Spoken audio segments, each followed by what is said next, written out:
નમસ્તે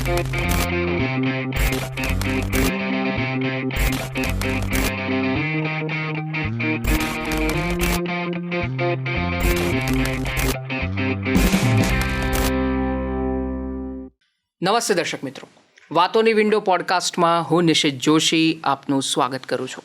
દર્શક મિત્રો, તમે વિચાર કરો કે સવારનો સમય હોય, તમે ઉઠ્યા હો અને બધું જ સરળતાથી ચાલતું હોય, ઓલ ઓફ એ સડન તમને એક ભયંકર દુખાવો ઉપડે છે. તમે હોસ્પિટલમાં જાઓ છો અને ડૉક્ટર નિદાન કરીને એવું કહે છે કે તમને આ પથરીનો દુખાવો છે. આવી જ અનેક મહત્ત્વની વાતો આજે આપણે કરવા જઈ રહ્યા છે. એ કિડની સ્ટોન એટલે કે પથરીની વાત હોય, પ્રોસ્ટેટની વાત હોય, પ્રોસ્ટેટ કેન્સરની વાત હોય. દર્શક મિત્રો, આમાં એવું છે કે આ વિષયો એવા છે કે જેની પર બહુ ઓછી વાત થાય છે. અને જ્યારે પણ સામાન્ય દર્દીઓ આવી નાના નાના ઇસ્યુઝ, એમને કોઈકને યુરિનમાં ઇન્ફેક્શન એટલે કે પેશાબમાં ઇન્ફેક્શન થયું હોય કે પછી આવા કોઈ સામાન્ય દુખાવા થતા હોય, ત્યારે એ લોકો એને અવગણે છે. અને પછી જ્યારે ડૉક્ટરને બતાવવા જાય છે, જ્યારે દુખાવો અસહ્ય થાય છે, ત્યારે બહુ મોડું થઈ ચૂક્યું હોય છે. અને એવું પણ થાય છે કે કોઈક વખત કેન્સર જેવા અસાધ્ય બીમારીમાં પણ આ દુખાવાઓ પરિણમતા હોય છે. હું પ્રોસ્ટેટ કેન્સરની વાત કરું છું. ત્યારે આજે આપણે આ ચર્ચા કરવાની છે, આના તમામ પાસાઓ વિશે વાત કરવાની છે. અને આ ચર્ચા કરવા માટે આપણી સાથે સ્ટુડિયોમાં ઉપસ્થિત છે એક સિનિયર યુરોલોજિસ્ટ. આ યુરોલોજિસ્ટ એવા છે કે માત્ર ગુજરાતમાં નહીં પણ સમગ્ર દેશમાં એમનું બહુ જ મોટું નામ છે. એઓ અત્યારે યુરોલોજી સોસાયટી ઓફ ઇન્ડિયા વર્ષ 2026માં એ પ્રેસિડેન્ટ ઇલેક્ટ થયા છે અને વર્ષ 2027માં તેઓ પ્રેસિડેન્ટ બનશે યુરોલોજી સોસાયટી ઓફ ઇન્ડિયાના. આ ઉપરાંત ગુજરાત યુરોલોજી સોસાયટી છે એના પણ એ પ્રેસિડેન્ટ રહી ચૂક્યા છે. અનેક રિસર્ચ કરી ચૂક્યા છે. ઘણા બધા દર્દીઓને એઓ સારવાર આપી ચૂક્યા છે, એમને સાજા કરી ચૂક્યા છે. આજે આપણે વાત કરીશું જાણીતા યુરોલોજીસ્ટ ડૉક્ટર કંદર પરીખ સાથે. ડૉક્ટર સાહેબ, ખૂબ ખૂબ સ્વાગત છે. અને તમે આટલી વ્યસ્તતામાંથી તમે સમય ફાળવ્યો એ બદલ આપનો પહેલાં તો ખૂબ ખૂબ આભાર. જેમ મેં ઇન્ટ્રોડક્શનમાં ડૉક્ટર સાહેબ કીધું કે ઘણી બધી વાતો આપણે કરવાની છે. આજે દરેક જે સમસ્યાઓ છે આપણા પ્રેક્ષકોની, એની સમસ્યાનું સમાધાન આપવાનો આજે આપણે પ્રયત્ન કરીશું. પણ તમારી થોડીક અંગત જે જર્ની છે, આખી પર્સનલ જે જર્ની છે, એના વિશે વાત કરવી છે. આપનું બાળપણ કેવું હતું? આપના પિતા પ્રિયકાંત પરીખ ખૂબ જ મોટા સાહિત્યકાર પરીખ સાહેબ હતા. તો એમની જોડેથી આપ કેવી રીતે, શું શીખ્યા અને પછી ડૉક્ટરની લાઈનમાં કઈ રીતે આવ્યા? થોડીક એક જર્નીની વાત કરો. નિશિતભાઈ, first of all thank you very much કે તમારા પ્રેક્ષકોને મળવાનો મને મોકો મળ્યો, તમને મળવાનો મોકો મળ્યો. Thank you. અને હું મારા બચપનની વાત કરું તો મારા પિતાશ્રી શ્રી પ્રિયકાંત પરીખ, જે ગુજરાતી સાહિત્યના એક અત્યંત લોકપ્રિય લેખક હતા. લગભગ 100થી વધારે પુસ્તકો એમણે લખ્યા છે. અને વી આર ક્વાઇટ લકી કે એનું 75મું અને 100મું પુસ્તક આપણા પ્રધાનમંત્રી શ્રી નરેન્દ્રભાઈ મોદીના હસ્તે, એ વખતે એઓ મુખ્યમંત્રી હતા ગુજરાત રાજ્યના, પરંતુ એમના હસ્તે આ વિમોચન થયેલું હતું. મારા મધર રસજ્ઞાબેન પરીખ એ પ્રિન્સિપલ હતા વિદ્યાનગર હાઈસ્કૂલમાં પ્રાઇમરી સેક્શનમાં. સો મારું અપબ્રિંગિંગ એક ટીચર્સના છોકરાઓ તરીકે થયું છે. એક સામાન્ય ફેમિલીમાંથી, આર્થિક રીતે સામાન્ય ફેમિલીમાંથી અમે લોકો બહાર આવ્યા છે. અને માતા પિતા પાસે બંને ટીચર હતા અને બંને લોકપ્રિય ટીચર હતા. એટલે સંસ્કારમાં ઓનેસ્ટી, ઇન્ટિગ્રિટી અને કમિટમેન્ટ, આ 3 વસ્તુઓ બહુ જ શીખવા મળી છે. અને એ મને મારી પર્સનલ અને private as well as the professional કેરિયરમાં, આ બધી કેરિયરની અંદર મને બહુ જ કામ લાગે છે. અને જેથી I can built up A good repo with my patients. મારા પેશન્ટ સાથે બહુ સારો રેપો બને મને. બાળપણ કેવું હતું આપનું? હોશિયાર હતા ભણવામાં? પછી કોલેજમાં અને આ મેડિકલ લાઇનમાં કઈ રીતે આવ્યા એની વાત કરો થોડી. તો એવું કહું તો બાળપણથી હોશિયાર તો હતો. ઘણા બધા, લગભગ હું ફર્સ્ટ જ આવતો હતો મારી સ્કૂલના ટાઈમમાં. તો કોલેજમાં પણ ફર્સ્ટ 20 સ્ટુડન્ટ્સમાં હું બીજા મેડિકલ કોલેજમાંથી મેં મારું કોલેજ કર્યું. અને મેં MBBS, MS, MCH અને પછી DNB ડિગ્રી, આ બધું યુરોલોજીમાં મેં મેળવ્યું. આ બધું મેં અમદાવાદથી કરેલું છે. બરાબર. અને ઓફકોર્સ ડૉક્ટર્સ થયા હોય એટલે ને આ વખતે તમે જ્યારે મેરિટ પર ગયા હોય ત્યારે હોશિયાર તો હો, જી. ઘણા બધા હોશિયાર છોકરાઓ બી હતા સાથે. પણ પહેલાથી જ વિચાર હતો કે ડૉક્ટર જ બનવું છે? હવે ફેમિલીમાં કોઈ ડૉક્ટર હતું નહીં, શું વાત એટલે મા બાપની બી એવી ઈચ્છા હતી. અને પહેલાના જમાનામાં તો તમને ખબર છે જી, કે જી. એવું જ હતું કે ભાઈ ડૉક્ટર, એન્જિનિયર કે ચાર્ટર એકાઉન્ટન્ટ થાય તો જ સારા કહેવાય. પરફેક્ટ. અને ફેમિલીમાં પણ કોઈ પણ ડૉક્ટર નહોતું, એટલે મા બાપની બી ઈચ્છા હતી અને મારી પોતાની બી ઈચ્છા હતી. એટલે ડૉક્ટર હું બાય ચોઇસ છું અને એટલે જ મને કોઈ રિગ્રેટ નથી ડૉક્ટર થવાનું. મને બહુ આનંદ છે. પણ સાહેબ, બીજો પ્રશ્ન એવો થાય કે ડૉક્ટર MD થાય કે કાર્ડિયોલોજિસ્ટ થાય કે બીજા, આ યુરોલોજી સબ્જેક્ટ પસંદ કરવાનું કોઈક વિશેષ પ્રયોજન હતું કે? હા, એનું મુખ્ય કારણ એ છે કે જ્યારે અમે લોકો MS કરતા હોય, MBBS પછી MS કરી, જનરલ સર્જરી બધાએ કરવું પડે, ત્યારે જે મારા બોસ હતા એ યુરોલોજીમાં ખાસું કામ કરતા હતા. Institute of kidney disease, IKD અત્યારે કહેવાય છે. એમાં અમે લોકો ટ્રાન્સપ્લાન્ટના ઓપરેશન કરવા એમને આસિસ કરવા જતા. એટલે યુરોલોજી સાથેનો નાતો હતો. એટલે હું નહીં પણ મારા યુનિટના જેટલા ડૉક્ટર બહાર પડતા ને મોટાભાગના આજે અમદાવાદના યુરોલોજીસ્ટ છે. અરે વાહ. એટલે અમારું યુરોલોજી સાથે commitment right from the beginning છે. બરાબર છે. અને યુરોલોજીસ્ટ થવાનો મને તો બહુ આનંદ છે એકચ્યુઅલી. કારણ કે આ ફિલ્ડ એવું છે કે જેમ કે રૂમેટોલોજિસ્ટ હોય છે એવી રીતે યુરોલોજિસ્ટ પણ બહુ ઓછા લોકો. રૂમેટોલોજિસ્ટ સપન પંડ્યા સાહેબ સાથે જ્યારે વાત થઈ તો એમણે એવું કીધું કે આખા ગુજરાતમાં માત્ર 35 જ રૂમેટોલોજિસ્ટ છે. એટલે આ લેવલના જ્યારે કામગીરી થતી હોય ત્યારે હેડ્સ ઓફ છે કે તમે આટલા જટિલ વિષયને લોકો સમક્ષ રજૂ કરો ને લોકોના ઈલાજ, કારણ કે આ બહુ અગત્યનો પાસું છે આપણા શરીરનું, યુરોલોજી. કરેક્ટ. હવે હું વિષય ઉપર સર ધીરે ધીરે આવું છું. યુરોલોજિસ્ટની વાત કરી, તમે યુરોલોજિસ્ટ છો. મારે બહુ બેસિક પ્રશ્ન છે, યુરોલોજી એટલે શું? યુરોલોજી એટલે એ ડૉક્ટર કે જે પેશાબ અને ઇન્ફર્ટિલિટી ઇમ્પોર્ટન્સીના, એટલે એન્ડ્રોલોજી સબ્જેક્ટ છે એના ડૉક્ટરો. એટલે કિડનીની નળી, પેશાબની કોથળી, પ્રોસ્ટેટ તથા જેને બાળકો ના થતા, સંતતિ ના થતા હોય કે પછી ફિઝિકલ રિલેશનશિપમાં પ્રોબ્લેમ થતા હોય એને એન્ડ્રોલોજી કહેવાય. બરાબર. એના ડૉક્ટર્સને ના સર્જન ડૉક્ટર. બે ડિફરન્સ છે, એક યુરોલોજી અને નેફ્રોલોજી. બરાબર છે. બંને કિડનીના ડૉક્ટર, બ્રોડલી બધા કિડનીના ડૉક્ટર કહેવાય અમે બધા. રાઈટ. પણ કિડનીના ફિઝિશિયન ડૉક્ટરને નેફ્રોલોજીસ્ટ કહેવાય. કિડનીના સર્જન ડૉક્ટર એટલે કે જે લોકો ઓપરેશન કરે, કિડનીની પથરી, પ્રોસ્ટેટ, પેશાબની કોથળી, એના કેન્સર, આ બધાના જે ઓપરેશન કરે એ, અને રિનલ ટ્રાન્સપ્લાન્ટ, કિડની ટ્રાન્સપ્લાન્ટ અમે લોકો કરીએ. એટલે અમે લોકો સર્જન ડૉક્ટર છે કિડનીના, એટલે યુરોલોજિસ્ટ. બરાબર છે. તો બીજો પ્રશ્ન એવો થાય સાહેબ કે આ યુરોલોજિકલ સમસ્યાઓ જે છે એ પુરુષ અને મહિલા બંનેને થઈ શકે? પુરુષ, મહિલા અને બાળકો બધાને થઈ શકે. યસ. અચ્છા, બાળકોને પણ થઈ શકે? યસ, બાળકોમાં પણ ઘણા બધા, મેઇનલી યુરિનરી ટ્રેક ઇન્ફેક્શન, પથરી અથવા તો કન્જેનિટલ એબનોર્માલિટી, એટલે કે જન્મજાત કેટલીક એબનોર્માલિટી હોય ઓર્ગનની અંદર. અચ્છા. તો એ બાળકોમાં ઘણા બધા કેસીસ જોવા મળી શકે. બરાબર છે. સામાન્ય રીતે જોવા જઈએ તો યુરોલોજિકલ કેવા પ્રકારની સમસ્યાઓ આવતી હોય છે? તમારા આટલા અનુભવમાં તમે કેવા પ્રકારની સમસ્યાઓ જોઈ છે? ઓકે, તો મુખ્યત્વે કિડનીની પથરી, યુરિનરી ટ્રેક ઇન્ફેક્શન, કિડનીના કેન્સર, પ્રોસ્ટેટના કેન્સર, અને બ્લેડર, પેશાબની કોથળીના કેન્સર, આ બધા મોસ્ટ કોમન પેશન્ટ્સ હોય છે. મોટાભાગના પેશન્ટ્સ આમાંથી જ આવતા હોય છે. પણ કેટલાક લોકોને મેં તમને કીધું એ પ્રમાણે ઇન્ફર્ટિલિટી, એટલે બાળક ના થતું હોય, અને મેલ ફેક્ટર ઇન્ફર્ટિલિટી, બાળક ના થવાના બે કારણ હોય. બિલકુલ. મેલ અને ફિમેલ પાર્ટનર બંને રિસ્પોન્સિબલ છે. તો ફિમેલ પાર્ટનરની યુઝ્યુઅલી ગાયનેકોલોજીસ્ટ ટ્રીટ કરતા હોય છે, જ્યારે મેલ પાર્ટનરને યુરોલોજીસ્ટ ટ્રીટ કરે. બરાબર. એટલે બાળક ન થવા માટેના અથવા તો જે લોકોને ફિઝિકલ રિલેશનશિપ એસ્ટાબ્લિશ કરવામાં મેલ પર્સનને પ્રોબ્લેમ થતા હોય તો એ બધા પેશન્ટો અમારી પાસે જનરલી આવતા હોય છે. બરાબર છે. બીજો પ્રશ્ન એવો થાય છે સર કે વારંવાર પેશાબ જવું અથવા તો પેશાબ કરવાની ઈચ્છા થવી, તો આ કોઈ બીમારીનું કારણ હોઈ શકે આપની દ્રષ્ટિએ? આ થોડીક વિગતે વાત કરો, કારણ કે બહુ ઇમ્પોર્ટન્ટ પ્રશ્ન છે. આ બહુ જ કોમન પ્રોબ્લેમ છે, અને એ પુરુષો, સ્ત્રીઓ અને બાળકો ત્રણમાં પ્રોબ્લેમ જોવા મળે છે. પેશાબ કરવાની ફ્રીક્વન્ટ યુરિનેશન. દરેકના કારણો જુદા જુદા છે. મેલ પર્સન્સ હોય તો મેલ પર્સનમાં યુઝ્યુઅલી યંગ માણસ હોય તો એની અંદર યુરિનરી ટ્રેક ઇન્ફેક્શન બહુ જ કોમન છે. એને કારણે આ ટાઈપની સિમ્ટોમ્સ સાથે પેશન્ટ આવતું હોય.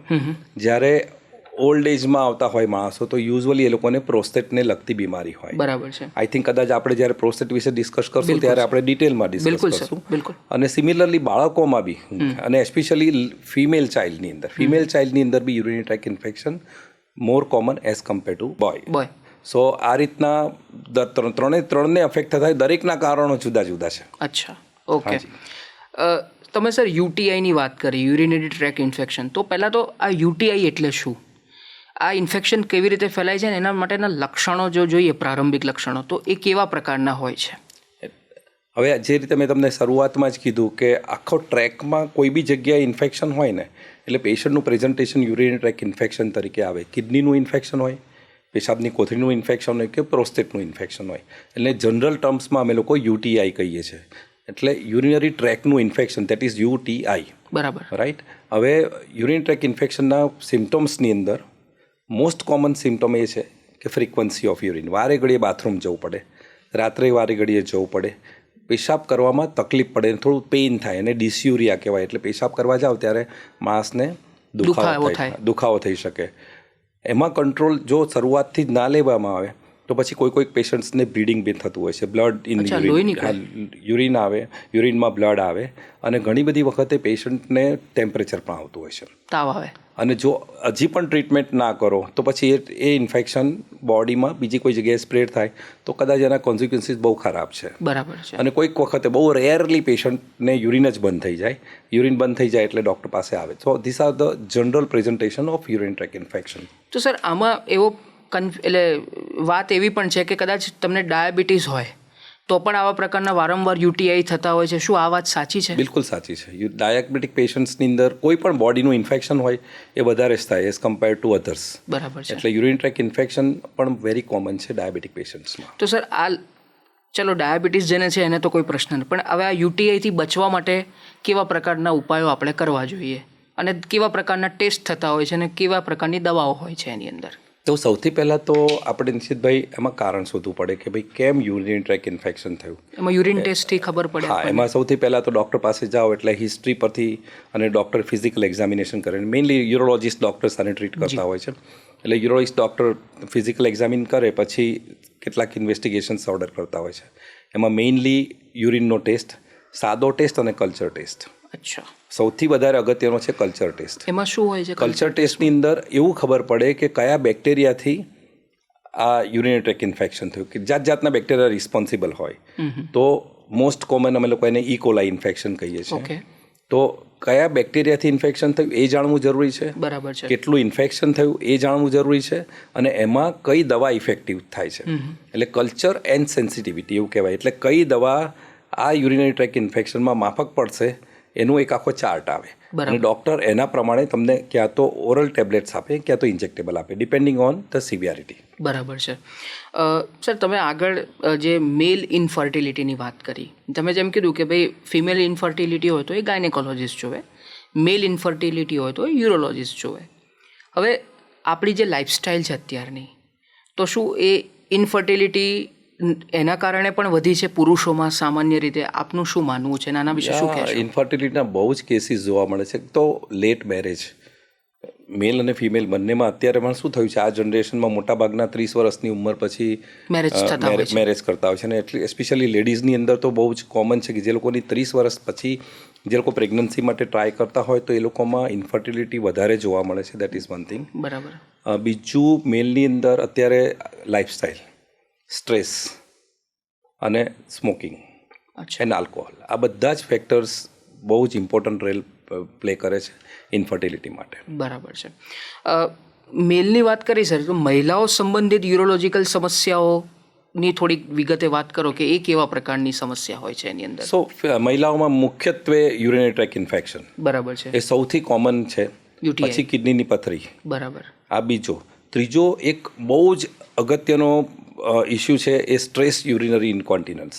એટલે કે એના વિશે વાત કરો. ખાંસી, છીંક, ઉધરસ આવે ત્યારે યુરિન લીક થઈ જાય, આને સ્ટ્રેસ યુરિનરી ઇન્કોન્ટિનન્સ કહેવાય. યુઝ્યુઅલી પેરીમેનોપોઝલ પીરિયડ, એટલે કે મેનોપોઝના 5 વર્ષ પહેલાં અને 5 વર્ષ પછી, એ જે પીરિયડ છે ને એ પીરિયડમાં બહુ જ પેશન્ટ્સો અમને સ્ટ્રેસ યુરિનરી ઇન્કોન્ટિનન્સના જોવા મળે છે.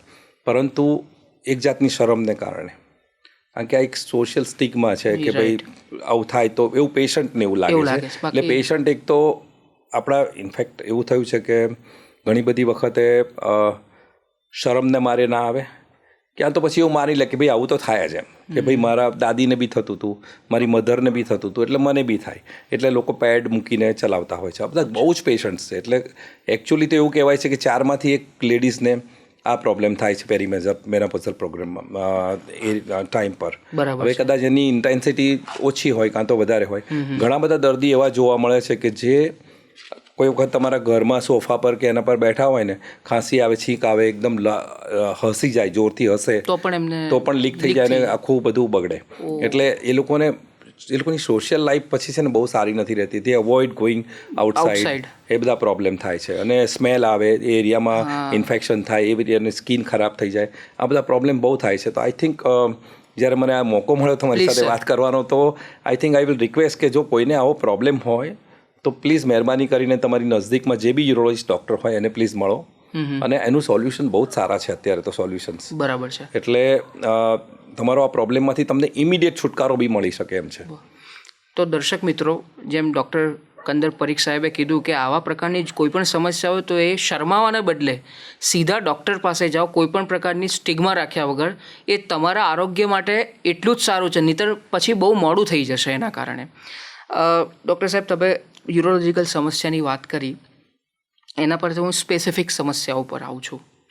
અને આઈ થિંક તમારા જોડે જ એક ટ્રેમાં ઘણા બધા પથ્થરો પડેલા છે, એટલે હું પથરીની વાત કરીશ.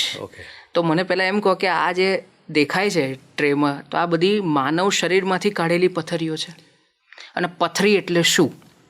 ઓકે, તો પહેલાં તો તમને કહું કે આ જે કંઈ તમને દેખાય છે આ પેપર વેઇટ જેવું લાગે છે, રાઈટ? પણ આ પેપર વેઇટ નથી. ખરેખર માણસના શરીરમાંથી કાઢેલી, એની યુરિનરી બ્લેડરમાંથી કાઢેલા આ સ્ટોન છે. એનો શેપ જુઓ તો એનો શેપ રાઉન્ડ છે. યુરિનરી બ્લેડર ગ્લોબ્યુલર હોય, એટલે તમને આ ટાઈપની પથરી જોવા મળે. આટલી મોટી? આટલી મોટી. આ તો કદાચ જે લોકો પહેલાંના જમાનામાં તો કદાચ આનાથી વધારે મોટી પથરી બી થતી હતી. હવે આ બધા ઓપન સર્જરી કરીને, એટલે ટાંકાવાળા ઓપરેશન કર્યા છે, એટલા માટે આ પથરી આપણને આખી જોવા મળે છે. પરંતુ હવેના જમાનામાં અમે લોકો જે ઓપરેશન કરીએ છીએ બધા એન્ડોસ્કોપિક અને લેઝર ટ્રીટમેન્ટથી કરીએ છીએ, કે એમાં કોઈ પણ જાતની ચીરફાડ નથી આવતી. એટલે ધારો કે આ પથરી બી છે તો આ ઓપન કરેલી છે પથરી, એટલે જ તમને આખી જોવા મળે છે. જ્યારે અમે એન્ડોસ્કોપિક ઓપરેશન કરીએ ત્યારે આવી રાઉન્ડ પથરી મળે નહીં. પણ આ તમે જુઓ કે એનો અવાજ આવે છે, રાઈટ? એટલે એકદમ હાર્ડ સ્ટોન છે. એટલે એવું નથી તમને કોઈને એવું લાગે રસ્તામાંનો પથ્થર છે, પણ તમે જુઓ કે આટલી બધી હાર્ડ સ્ટોન છે, રાઈટ? એટલે આવી પથ્થરીઓ પણ માનવ શરીરમાં આનાથી બી કદાચ મોટી થતી હશે. આનાથી બી મોટી પથરીઓ પહેલાં બહુ જ થતી હતી. હવે અવેરનેસ થઈ છે, થેન્ક ગોડ, કે પેશન્ટો હવે જલ્દી આવે છે અને લોકોને સારી ટ્રીટમેન્ટ મળે છે. અને ઇવન નાના નાના ગામના લેવલે બી હવે હવે યુરોલોજીસ્ટની અવેલેબિલિટી થઈ ગઈ છે, કે જેથી, અને ઓફકોર્સ હમણાં જે આયુષ્યમાન યોજનાને કારણે પણ હવે લોકોને ફ્રી ટ્રીટમેન્ટ મળે છે. એટલે પૈસાના અભાવને કારણે બી લોકો ટ્રીટમેન્ટ નહોતા કરાવતા એવું નથી થતું. એટલે પથરીની બહુ જ સારા ઈલાજ અને ગામે ગામે થાય છે હવે તો. એટલે આ પથરીઓ તો જોઈ, પણ આપણે દર્શકોને થોડુંક સરળ ભાષામાં સમજાય કે આ પથરી એટલે શું અને આ પથરી કેમ થાય? ઓકે, કદાચ આ છે ને ક્વેશ્ચન મને સૌથી વધારે પૂછાતો પ્રશ્ન છે મારી જિંદગીમાં એઝ અ યુરોલોજીસ્ટ. અને કદાચ કોઈ બી યુરોલોજીસ્ટને આ પ્રશ્ન વારે ઘડીએ પૂછાય છે. ઘણા બધા પેશન્ટો કે સર, મારા ઘરમાં અમે બધા સદસ્યો છે, બધા એક જ સરખું ખાવાનું ખાઈએ છીએ, એક જ સરખું પાણી પીએ છીએ, છતાં મને પથરી થઈ અને મારા હસબન્ડને કે મારી દીકરીને કે મારા પત્નીને કેમ પથરી ના થઈ, અને મને તો પાછી પથરી વારે ઘડીએ થાય છે. તો એકચ્યુઅલી જોવા જઈએ તો દરેક વ્યક્તિમાં એના કારણ જુદા જુદા હોય છે. પણ હું એક જનરલાઇઝ રીતે તમને કહું તો પહેલાં આપણે સમજીએ કે કિડની, જે ઈશ્વરે આપણને દરેક વ્યક્તિને 2 કિડની આપેલી છે. હવે કિડનીનું મુખ્ય કામ શું છે કે શરીરની અશુદ્ધિઓ એ બહાર કાઢવાનું યુરિન વાટે, પેશાબ વાટે. એટલે પેશાબનું ફોર્મેશન કિડનીમાં થાય. આ પેશાબ શું છે? પેશાબ એટલે એક્સેસ વોટર અને કેટલાક ઇલેક્ટ્રોલાઇટ્સ અને દ્રવ્યો જેવા કે કેલ્શિયમ, ઓક્ઝલેટ, ફોસ્ફરસ, યુરિક એસિડ, આ બધા દ્રવ્યો છે. સામાન્ય રીતે તમે પેશાબ જુઓ તો પેશાબમાં આ બધા દ્રવ્યો ડિઝોલ્વ થઈ ગયા હોય, ઓગળી ગયેલા હોય છે, દેખાતા નથી. પરંતુ જ્યારે કોઈક વખત એવું જ બને કે આ દ્રવ્યોની માત્રા વધી જાય બોડીમાં, તો એ પછી વધારે કિડનીમાં જાય એ બધા દ્રવ્યો. અને ક્યાં તો પછી એવું થાય કે આ પેશાબમાંથી જે પ્રવાહીનું પ્રમાણ ઘટી જાય બોડીની અંદર કોઈ કારણસર, લાઈક ડિહાઇડ્રેશન કોઈને થયું, તો આ દ્રવ્યોનું પ્રમાણ વધી ગયું ઓટોમેટિકલી. તો આ બધા દ્રવ્યો પ્રેસિપિટેટ થાય અને ક્રિસ્ટલ બનાવે. અચ્છા. અને આ એક ક્રિસ્ટલ પર બીજા ક્રિસ્ટલ્સનું ડિપોઝિશન થાય કિડનીની અંદર અને એ સ્ટોન બનાવે. એટલે that is how stones are formed. અને સ્ટોન જ્યારે બને ત્યારે હવે કારણ શું, આ તો બરાબર છે, પરંતુ મુખ્યત્વે જવાબદાર વ્યક્તિમાં લાઈફસ્ટાઈલ ફર્સ્ટ ઓફ ઓલ. કારણ કે મોટાભાગના લોકો પાણીનું પ્રમાણ બહુ જ ઓછું લે છે. પાણી બહુ જ ઓછું પીએ છે. મિનિમમ 2 થી 3 લીટર પાણી પીવું જોઈએ દરેક વ્યક્તિએ, એક્સેપ્ટ કે તમને કાર્ડિયક પ્રોબ્લેમ હોય ને ડૉક્ટરે ના પાડી હોય પાણી વધારે પીવાની. અધરવાઇઝ સામાન્ય લોકોએ 2 થી 3 લીટર જેટલું પાણી પીવું છે. અને એવું બી કહેવાય કે તમે એવું એટલું પાણી પીવો કે જેથી તમારું યુરિનનો કલર છે ઓલમોસ્ટ વ્હાઇટ કલરનો આવે. એટલે તમને ખ્યાલ આવી જાય કે તમે એડિક્વેટ પાણી પીવો છો કે નહીં. અચ્છા, પેશાબ પીળો થાય એનો મતલબ કે તમે પાણી ઓછું પીધું છે. હા, એટલે કોન્સન્ટ્રેટેડ યુરિન છે. ઓકે. એક્સેપ્ટ કે કોઈ દવાને કારણે પીળો થયો વાત જુદી છે, પરંતુ સામાન્ય રીતે એવું કહેવાય કે તમારો પેશાબનો કલર વ્હાઇટ કલરનો થાય, ઇટ મીન્સ કે તમે એડિક્વેટ પાણી પી રહ્યા છો. એટલે લગભગ 2.5 લીટર પાણી એટ અ ડિફરન્ટ ઇન્ટરવલ. એવું નહીં કે સવારે ઉઠીને ઘણા લોકો એમ કે ભાઈ સવારે ઉઠીને સાહેબ હું તો 2 લીટર પાણી પી લઉં છું, પછી આખો દિવસ તો સાહેબ ઓફિસમાં ટાઈમ જ નથી મળતો, તો એ ના ચાલે. કારણ કે કન્ટિન્યુઅસલી કિડનીમાં એનું રોટેશન થવું જોઈએ, તો જ એ બધા દ્રવ્યોને વોશ આઉટ કરી નાખે અને દ્રવ્યોને કોન્સન્ટ્રેશનમાં લઈ શકે એમ. એટલે પાણી એવી રીતે પીવું સાહેબ કે સ્પેસ કરીને હું સામાન્ય રીતે મારા ઓફિસમાં જ્યારે જે પેશન્ટ આવે ત્યારે હું હંમેશા એવું કહેતો હોઉં છું કે દરેકે દર 2 કલાકે 1 ગ્લાસ પાણી પીવું. ઓકે. તો બહુ ઇઝી થઈ જાય. ઓકે. અને કારણ કે પાણી સિવાય તમે ચા કોફી પીવો છો એ પણ પાણી જ છે એક જાતનું, બરાબર, એટલે પ્રવાહી છે કે જેથી તમે 2.5 થી 3 લીટર જેટલું આપણને થઈ જતું હોય છે પાણી દિવસની અંદર. બીજું વસ્તુ છે ડિહાઇડ્રેશન. એટલે કે ઘણા લોકોનો પ્રોફેશન એવો હોય છે, મેઇનલી એન્જિન વર્કર્સ કે જે લોકો બહાર બહુ કામ કરે છે, એ લોકો પરસ્પિરેશન બહુ થાય, પરસેવો, પાણી ઓછું થાય લેવાનું થાય અને પરસેવો બહુ થાય, એટલે બોડીનો લોસ થઈ, બોડીમાંથી જે ફ્લુઇડ છે એ લોસ થઈ જાય, એટલે એ બી એ લોકોનું યુરિન કોન્સન્ટ્રેટેડ આવે. આ બધા પેશન્ટોમાં જે લોકોને જ્યાં હીટનો એક્સપોઝર વધારે છે, કોસ્ટલ એરિયા, આ બધી જગ્યાએ સ્ટોનના પથરીના, સૌરાષ્ટ્ર આપણે ત્યાં પથરીના બહુ જ દર્દીઓ જોવા મળે છે. બરાબર, right. That is one reason. Second important reason છે કે ફૂડની અંદર ધારો કે તમે ઓક્ઝેલેટ કન્ટેનિંગ ડાયટ વધારે લો એટલે તો તમને ઓક્ઝેલેટનો સ્ટોન થવાની જાતના પ્રકારના સ્ટોન હોય છે. Calcium oxalate stone, calcium triple phosphate stone, કે યુરિક એસિડ સ્ટોન. ઘણા લોકો મીટ ને માંસ ને વધારે ખાતા હોય છે, એ લોકોમાં યુરિક એસિડ સ્ટોન્સ બહુ જોવા મળે છે નોન વેજીટેરિયન્સની અંદર. સો ફૂડ. Third is genetically. ઘરમાં કોઈને પથરી થઈ હોય તો એવી વ્યક્તિને પથરી થઈ શકે. જરૂરી નથી કે બધાને થાય. જીનેટિકલ પણ છે. જીનેટિકલ પણ છે. એટલે જીનેટિકલ છે. અથવા તો ચોથું મોસ્ટ ઇમ્પોર્ટન્ટ કારણ છે કે અમુક બોડીમાં ડિસીઝ થતા હોય, એને કારણે બી આ બધા દ્રવ્યોના ઇમ્બેલેન્સ થાય બોડીની અંદર, એટલે metabolic disease in the body. બરાબર. એવા દર્દીઓને બી સ્ટોન ફોર્મેશન વધારે થાય. અને પથરીની એક ખાસિયત એ છે કે જેને એકવાર પથરી થઈ ને એને ફરીવાર પથરી થઈ શકે. એટલે એવું કહેવાય છે કે once A stone former is always A stone former. બરાબર છે. અચ્છા. લગભગ 50% જેટલા દર્દીઓને 10 વર્ષની અંદર ફરીવાર પથરી થઈ શકે. બરાબર. એટલે તમે આ જે વાત કરી ને સાહેબ, એની પરથી હું એક વાત કરું કે એક પરિચિતને મેં જોયું હતું તો એમને 13 પથરીઓ નીકળી એમને. પછી ડૉક્ટરને બતાવ્યું તો ડૉક્ટરે બધું ચેક કર્યું એમને, એટલે એમણે એવું કીધું કે એક્વાગાર્ડનું પાણી એટલે કે આરો વોટર એ પીશો તો આ પથરીની સમસ્યા દૂર થઈ જશે.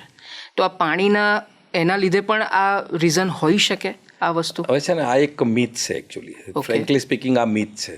જી. કારણ કે એવો કોઈ સ્ટડી નથી કે હાર્ડ વોટર પીવો તમે તો તમને પથરી વધારે થાય ને સોફ્ટ વોટર. કારણ કે ઘણા બધા પથરીઓ સોફ્ટ વોટર પીનારને બી વધારે થાય છે. ઘણા મોટાભાગના પેશન્ટોના ઘરમાં હવે તો અત્યારે આરો છે જ. જી. તો એ બધા પેશન્ટો આપણે પથરી સાથે આવે જ છે. એટલે એવું પહેલાં એવી એક માન્યતા હતી કે તમે હાર્ડ વોટર પીવો તો તમને પથરી વધારે થાય. એવું નથી. તમે પથરી, મેં તમને કારણ કીધા ને આ બધા કારણ અગત્યના છે. તમે જો વોટર ઇન્ટેક એડિક્વેટ રાખો તો ઘણા બધા પેશન્ટોમાં પથરીનું ફોર્મેશન તમે અટકાવી શકો એમ છો. બરાબર છે. અથવા તો આ દ્રવ્યો છે, તમે ફૂડ એવો તમે લો કે જેથી તમને એ દ્રવ્યો તમારા બોડીમાં ઓછા જાય કે જેથી તમે પથરીને પ્રિવેન્શન કરી શકો. બરાબર છે. તો સર હજુ પણ ઘણી બધી પથરી વિશેની જે માહિતી છે આપની પાસેથી લેવાની છે. એક મિથ જે ગેરમાન્યતા હતી એની પણ તમે ચોખવટ કરી. પથરીના લક્ષણોમાં જો જોવા જઈએ તો દુખાવો તો એકમાત્ર છે, એ સિવાય કેવા પ્રકારના લક્ષણો હોય તો આપણને ખબર પડે કે પથરી છે? લક્ષણોની વાત કરીએ પહેલાં એક વસ્તુ કહી દઉં કે ઘણી બધી વખતે એસિમ્પ્ટોમેટિક પથરી કે જેના કોઈ સિમ્ટમ્સ જ નથી હોતા. હા, એટલે એ જ પ્રશ્ન હતો. જી જી જી. કે તમે દુખાવો જ ન થાય. તમે દુખાવો ના થાય, તમે સોનોગ્રાફી કરાવવા ગયા અને સોનોગ્રાફીવાળા ડૉક્ટરે કીધું કે અરે તમારે તો કિડનીમાં પથરી છે, અને પછી કોઈક આવો પોડકાસ્ટ સાંભળ્યો હોય કે કંઈ પેપરમાં વાંચ્યું હોય તો એકદમ સ્કેર થઈ જાય કે અરે મને પથરી થઈ ગઈ, હવે મારું શું થશે. તો પથરીના એટલે બે ટાઈપના પ્રેઝન્ટેશન હોય. એસિમ્પ્ટોમેટિક હોય કે જ્યારે કિડનીની અંદર પથરી પડી હોય, અને નાની પથરી હોય તો ઘણી વખતે ખબર જ નથી પડતી હતી. ઓકે. પણ જ્યારે પથરી ટ્રેકમાં આવે એટલે યુરેટરમાં, કિડની છે, કિડનીમાંથી યુરિન બની આ નળીમાંથી પેશાબની કોથળીમાં આવે, તો એ નળીમાં જ્યારે પથરી આવે છે ક્યાં તો કોઈ જગ્યાએ બ્લોકેજ છે, ત્યારે શું થાય કે થોડું યુરિન પાછું ફેંકાય અને એને કારણે પથરી થાય. એટલે ઘણી વખત બહુ જ નાની પથરી હોય, 4 કે 5 mmની પથરી જો ટ્રેકમાં હોય ને તો પણ સિવિયર પેઇન થાય. અને ઘણી વખત અમે લોકો કહીએ કે પેલું પ્રસૂતાના પેઇન કરતાં બી વધારે પેઇન હોય છે.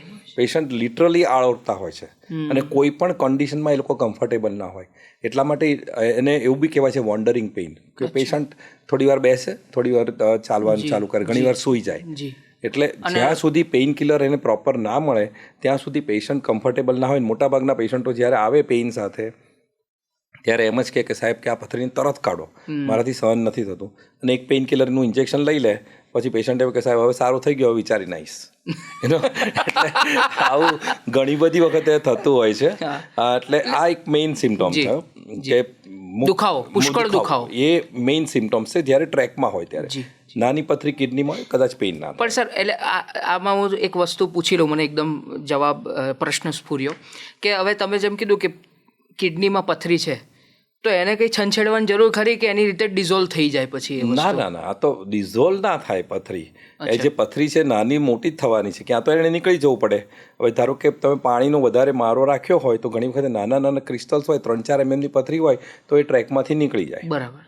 પરંતુ તમે એને રાખી મૂકો, માની લો કે અત્યારે કોઈ 5 mmની કે 10 mmની પથરી કિડનીની અંદર પડેલી છે અને તમને પેઇન પણ નથી કરતી, તો એવું નહીં કે એની મેતે ઓગળી જશે, એને તમારે કઢાવવી જ પડે. બરાબર છે. મોટી પથરી હોય તો કઢાવવી પડે. નાની પથરી 3-4 mmની પથરી મોટાભાગના યુરોલોજીસ્ટ ડૉક્ટર્સ એક દવા લખી આપે, એનાથી તમારી મોટાભાગનાની નીકળી જતી હોય છે. એટલે નાની પથરી આવે તો સ્કેર થવાની જરૂર નથી. મારો પોઈન્ટ એ છે કે પણ જ્યારે મોટી પથરી હોય અને યુરોલોજીસ્ટ ડૉક્ટર એમ કે કાઢવાની છે તો કઢાઈ નાખવી જોઈએ. સો આ સિમ્ટમ્સ એક થયું. બીજું સિમ્ટમ્સની અંદર કોઈને બ્લીડિંગ થાય, યુરિન, કારણ કે પથરી છે ટ્રેકમાં છે એટલે ઘણાને બ્લીડિંગ થઈ શકે. ત્રીજું, પેશન્ટને ઉલટી ઉપકાવા. અચ્છા. એટલે આ બહુ જ કોમન છે. જ્યારે પથરી નીચે આવે ટ્રેકમાં ત્યારે વારે ઘડીએ પેશાબ જવાની ઈચ્છા થઈને બાથરૂમ જાઓ તો થાય નહીં, એવું પણ થઈ શકે. આ જો ટ્રીટમેન્ટ ના આપવામાં આવે તો ઇન્ફેક્શન થાય, તો પછી પેશન્ટને ફીવર થઈ શકે. અચ્છા. રાઈટ. અને એને બી તમે નિગ્લેક્ટ કરો, એની પ્રોપર ટ્રીટમેન્ટ ના લો તો પછી કિડનીને કોઈક વખતે જો બંને બાજુ કિડનીની નળીમાં કે કિડનીમાં પથરી હોય અને પ્રોપર ટ્રીટમેન્ટ ના લો તો પછી એના સિવિયર કોમ્પ્લિકેશન્સ બી થઈ શકે, કોઈને કિડની ફેલ પણ થઈ શકે. બહુ રેરિટી હોય છે. ત્યાં સુધીમાં તો પેશન્ટ જનરલી ડૉક્ટર્સ પાસે જતા રહેતા હોય છે, પણ તમે નિગ્લેક્ટ કરો તો પછી તમને કોઈ વખતે પ્રોબ્લેમ થઈ શકે. જી. તો સર, મારો બીજો પ્રશ્ન એ છે કે તમે વાત કરી આ જે પથરી છે તો પુરુષ અને સ્ત્રી સિવાય બાળકોને શું પથરી થઈ શકે? હા, પહેલાં એવું કહેવાતું હતું કે બાળકોમાં સ્ટોન્સ હજી પણ અનકોમન છે as compare two mail and female. Okay. બરાબર. પણ હવે ચેન્જિંગ લાઇફસ્ટાઇલ, આ લાઇફસ્ટાઇલ ચેન્જ, બાળકો બી હવે એડલ્ટ ખાતા હોય એ જ ખાય છે. જી. એ લોકોમાં પણ ઘણા બધા મેટાબોલિક ડિસીઝ હોય છે. એટલે ઓફ લેટ ઇન લાસ્ટ 3-4-5 વર્ષમાં જોવા જઈએ ને તો બાળકોમાં બી પથરીનું પ્રમાણ ઘણું બધું જોવા મળે છે. મેં હમણાં રિસેન્ટલી એક 17 મહિનાના બાળકમાં બંને બાજુ કિડનીમાં મોટા સ્ટોન્સ કાઢ્યા. શું વાત છે? બરાબર. એટલે બાળકોમાં બી પથરી નથી થતી એવું નથી કહેવાતું, હવે તો ઘણા બધા પેશન્ટો જોવા મળે છે. તો એ ખાનપાન, લાઇફસ્ટાઇલ, ખાનપાન છે, મેટાબોલિક ડિસીઝ છે કે કન્જેનાઇટલ એબનોર્માલિટી, એટલે કે એક એબનોર્મલ એની એનોટોમી હોય બોડીમાં કે કિડની, યુરેટર, બ્લેડર, એમાં કોઈક જગ્યાએ એબનોર્માલિટી હોય તો પણ પેશન્ટને સ્ટોન ફોર્મેશન થઈ શકે. બરાબર છે. એટલે તો પછી ડૉક્ટર પાસે ક્યારે જવું જોઈએ? જેમ કે દુખાવો થાય ત્યારે તો છે જ. ફોર એક્ઝામ્પલ, તમે કીધું કે કોઈ દુખાવો નથી થતો ને પથરી દેખાય તમને, તો એ તરત જ એને ઇમિડિયેટલી જ કઢાવવી જોઈએ? ના, કઢાવવાની જરૂર નથી. મેં તમને કીધું દવાથી કે આવી જાય. એસિમ્પ્ટોમેટિક હોય તો ડૉક્ટરની સલાહ, પણ તમારે ધ બોટમ લાઈન એ છે કે તમારે યુરોલોજિસ્ટ ડૉક્ટર પાસે જવું જોઈએ. બરાબર છે. આમાં ઘણી બધી વખતે છે ને ઘણા ભળતા ડૉક્ટરો પાસે બી જતા રહેતા હોય છે, તો પછી પ્રોબ્લેમ થતા હોય છે, કારણ કે જેનો વિષય નથી એ જો ટ્રીટમેન્ટ ચાલુ કરી દે તો પ્રોબ્લેમ થઈ શકે. બરાબર છે. એટલે એમ તમને જે બી ડૉક્ટર ઓળખતા હોય, જે બી યુરોલોજિસ્ટ ડૉક્ટર ઓળખતા હોય, તમે એમની પાસે જાઓ, એ તમને સલાહ આપશે કે ભાઈ કઢાવવાની જરૂર છે તો જ કઢાવો. એ તમને એમ કે ભાઈ નથી કઢાવવાની જરૂર તો ઓકે, ધ મેડિસિન લો. ઓકે, હવે પથરીની તપાસ કેવી રીતે થાય છે? તો એક વખતે જ્યારે તમે અગેન કોઈ બી પેશન્ટ જ્યારે ડૉક્ટર પાસે આવે ત્યારે first important thing is a history. A doctor પૂછે કે ભાઈ તમને શું શું થાય છે, ચિહ્નો તમારા કહો. Based on the symptoms doctor એનું એક મેન્ટલ એસેસમેન્ટ કરી લે કે આ પેશન્ટને આ જગ્યાએ આ પ્રોબ્લેમ છે, પથરી હોઈ શકે. પછી એ ટેસ્ટની અંદર યુરિનનો ટેસ્ટ અને યુરિન કલ્ચર ટેસ્ટ મેં તમને કીધા એ. બીજું છે સોનોગ્રાફી. મોસ્ટ કોમન ટેસ્ટ છે સોનોગ્રાફી કરાવે. સોનોગ્રાફી એટલે કિડની, યુરેટર અને બ્લેડર અને પ્રોસ્ટેટ. હવે એક વસ્તુ પહેલાં કહી દઉં કે પ્રોસ્ટેટ માત્ર પુરુષોમાં હોય છે, સ્ત્રીઓમાં નથી હોતી. આ જસ્ટ ક્લેરિટી કરવા. ઓકે, એટલે એક સોનોગ્રાફી કરે એમાં આઈડિયા આવી જાય કે ભાઈ નાની પથરી છે, મોટી પથરી છે, એ પથરીને કારણે કિડનીમાં કઈ અસર થઈ છે, સ્વેલિંગ થયું છે, એ સોનોગ્રાફીમાં ખબર પડે. અને કોઈક વખતે પછી સીટી સ્કેન ડૉક્ટર એડવાઇસ કરે છે. જો પથરી મોટી હોય, ટ્રીટેબલ હોય અથવા તો ટ્રીટમેન્ટની જરૂર હોય તો પછી સીટી સ્કેનની એડવાઇસ કરે છે. અચ્છા, સીટી સ્કેન પણ કરવું હોય છે. ઓકે, તો સર બીજો જે પ્રશ્ન છે કે આ તો તમે કીધું કે કોઈક વખત હેરિડિટરીમાં બી આવ્યું, એ એક વાત કરી. બીજી વસ્તુ એ છે કે પાણી વધારે પીવું જેથી આપણને પ્રશ્ન ઓછા થાય. આહારમાં કેવા પ્રકારનો આહાર, એટલે ખાનપાન કેવું હોવું જોઈએ, એના વિશે શું કહેશો? ઓકે, તો મેં તમને કીધું એ પ્રમાણે કે જાત જાતની પથરી હોય છે, પથરીના પ્રકાર છે. એટલે કોઈ બ્લેન્કેટ સ્ટેટમેન્ટ આપવું બહુ જ અઘરું છે કે ભાઈ તમે આટલું ખાવાનું બંધ કરી દો. કારણ કે જે પ્રકારની પથરી હોય એ પ્રમાણે એનું કારણ હોય. બરાબર. કારણને ટ્રીટ કરવું હોય તો એ પ્રમાણેનું ડાયટ તમારે બંધ કરવો પડે. દરેક વ્યક્તિએ બીવાળા શાકભાજી બંધ કરી દેવાનું એવું જરૂરી નથી. યુરિક એસિડ સ્ટોન હોય માની લો કોઈને, કે જે મેં તમને કીધું નોન વેજીટેરિયનમાં વધારે જોવા મળે છે, પછી એ માણસ શાકભાજી ખાય તો કંઈ પ્રોબ્લેમ નથી. બરાબર. પણ જેને કેલ્શિયમ ઓક્ઝલેટ સ્ટોન, જે મોસ્ટ કોમન સ્ટોન છે, કેલ્શિયમ, હા કેલ્શિયમનો, કેલ્શિયમ ઓક્ઝલેટ સ્ટોન, તો એવા પેશન્ટોમાં ઓક્ઝલેટ કન્ટેનિંગ ડાયટ તમારે કમ્પેરેટિવલી ઓછો કરી નાખવો પડે. બરાબર છે. કારણ કે કેલ્શિયમ અને ઓક્ઝલેટ બંને એકબીજાને બાઇન્ડ કરી દે.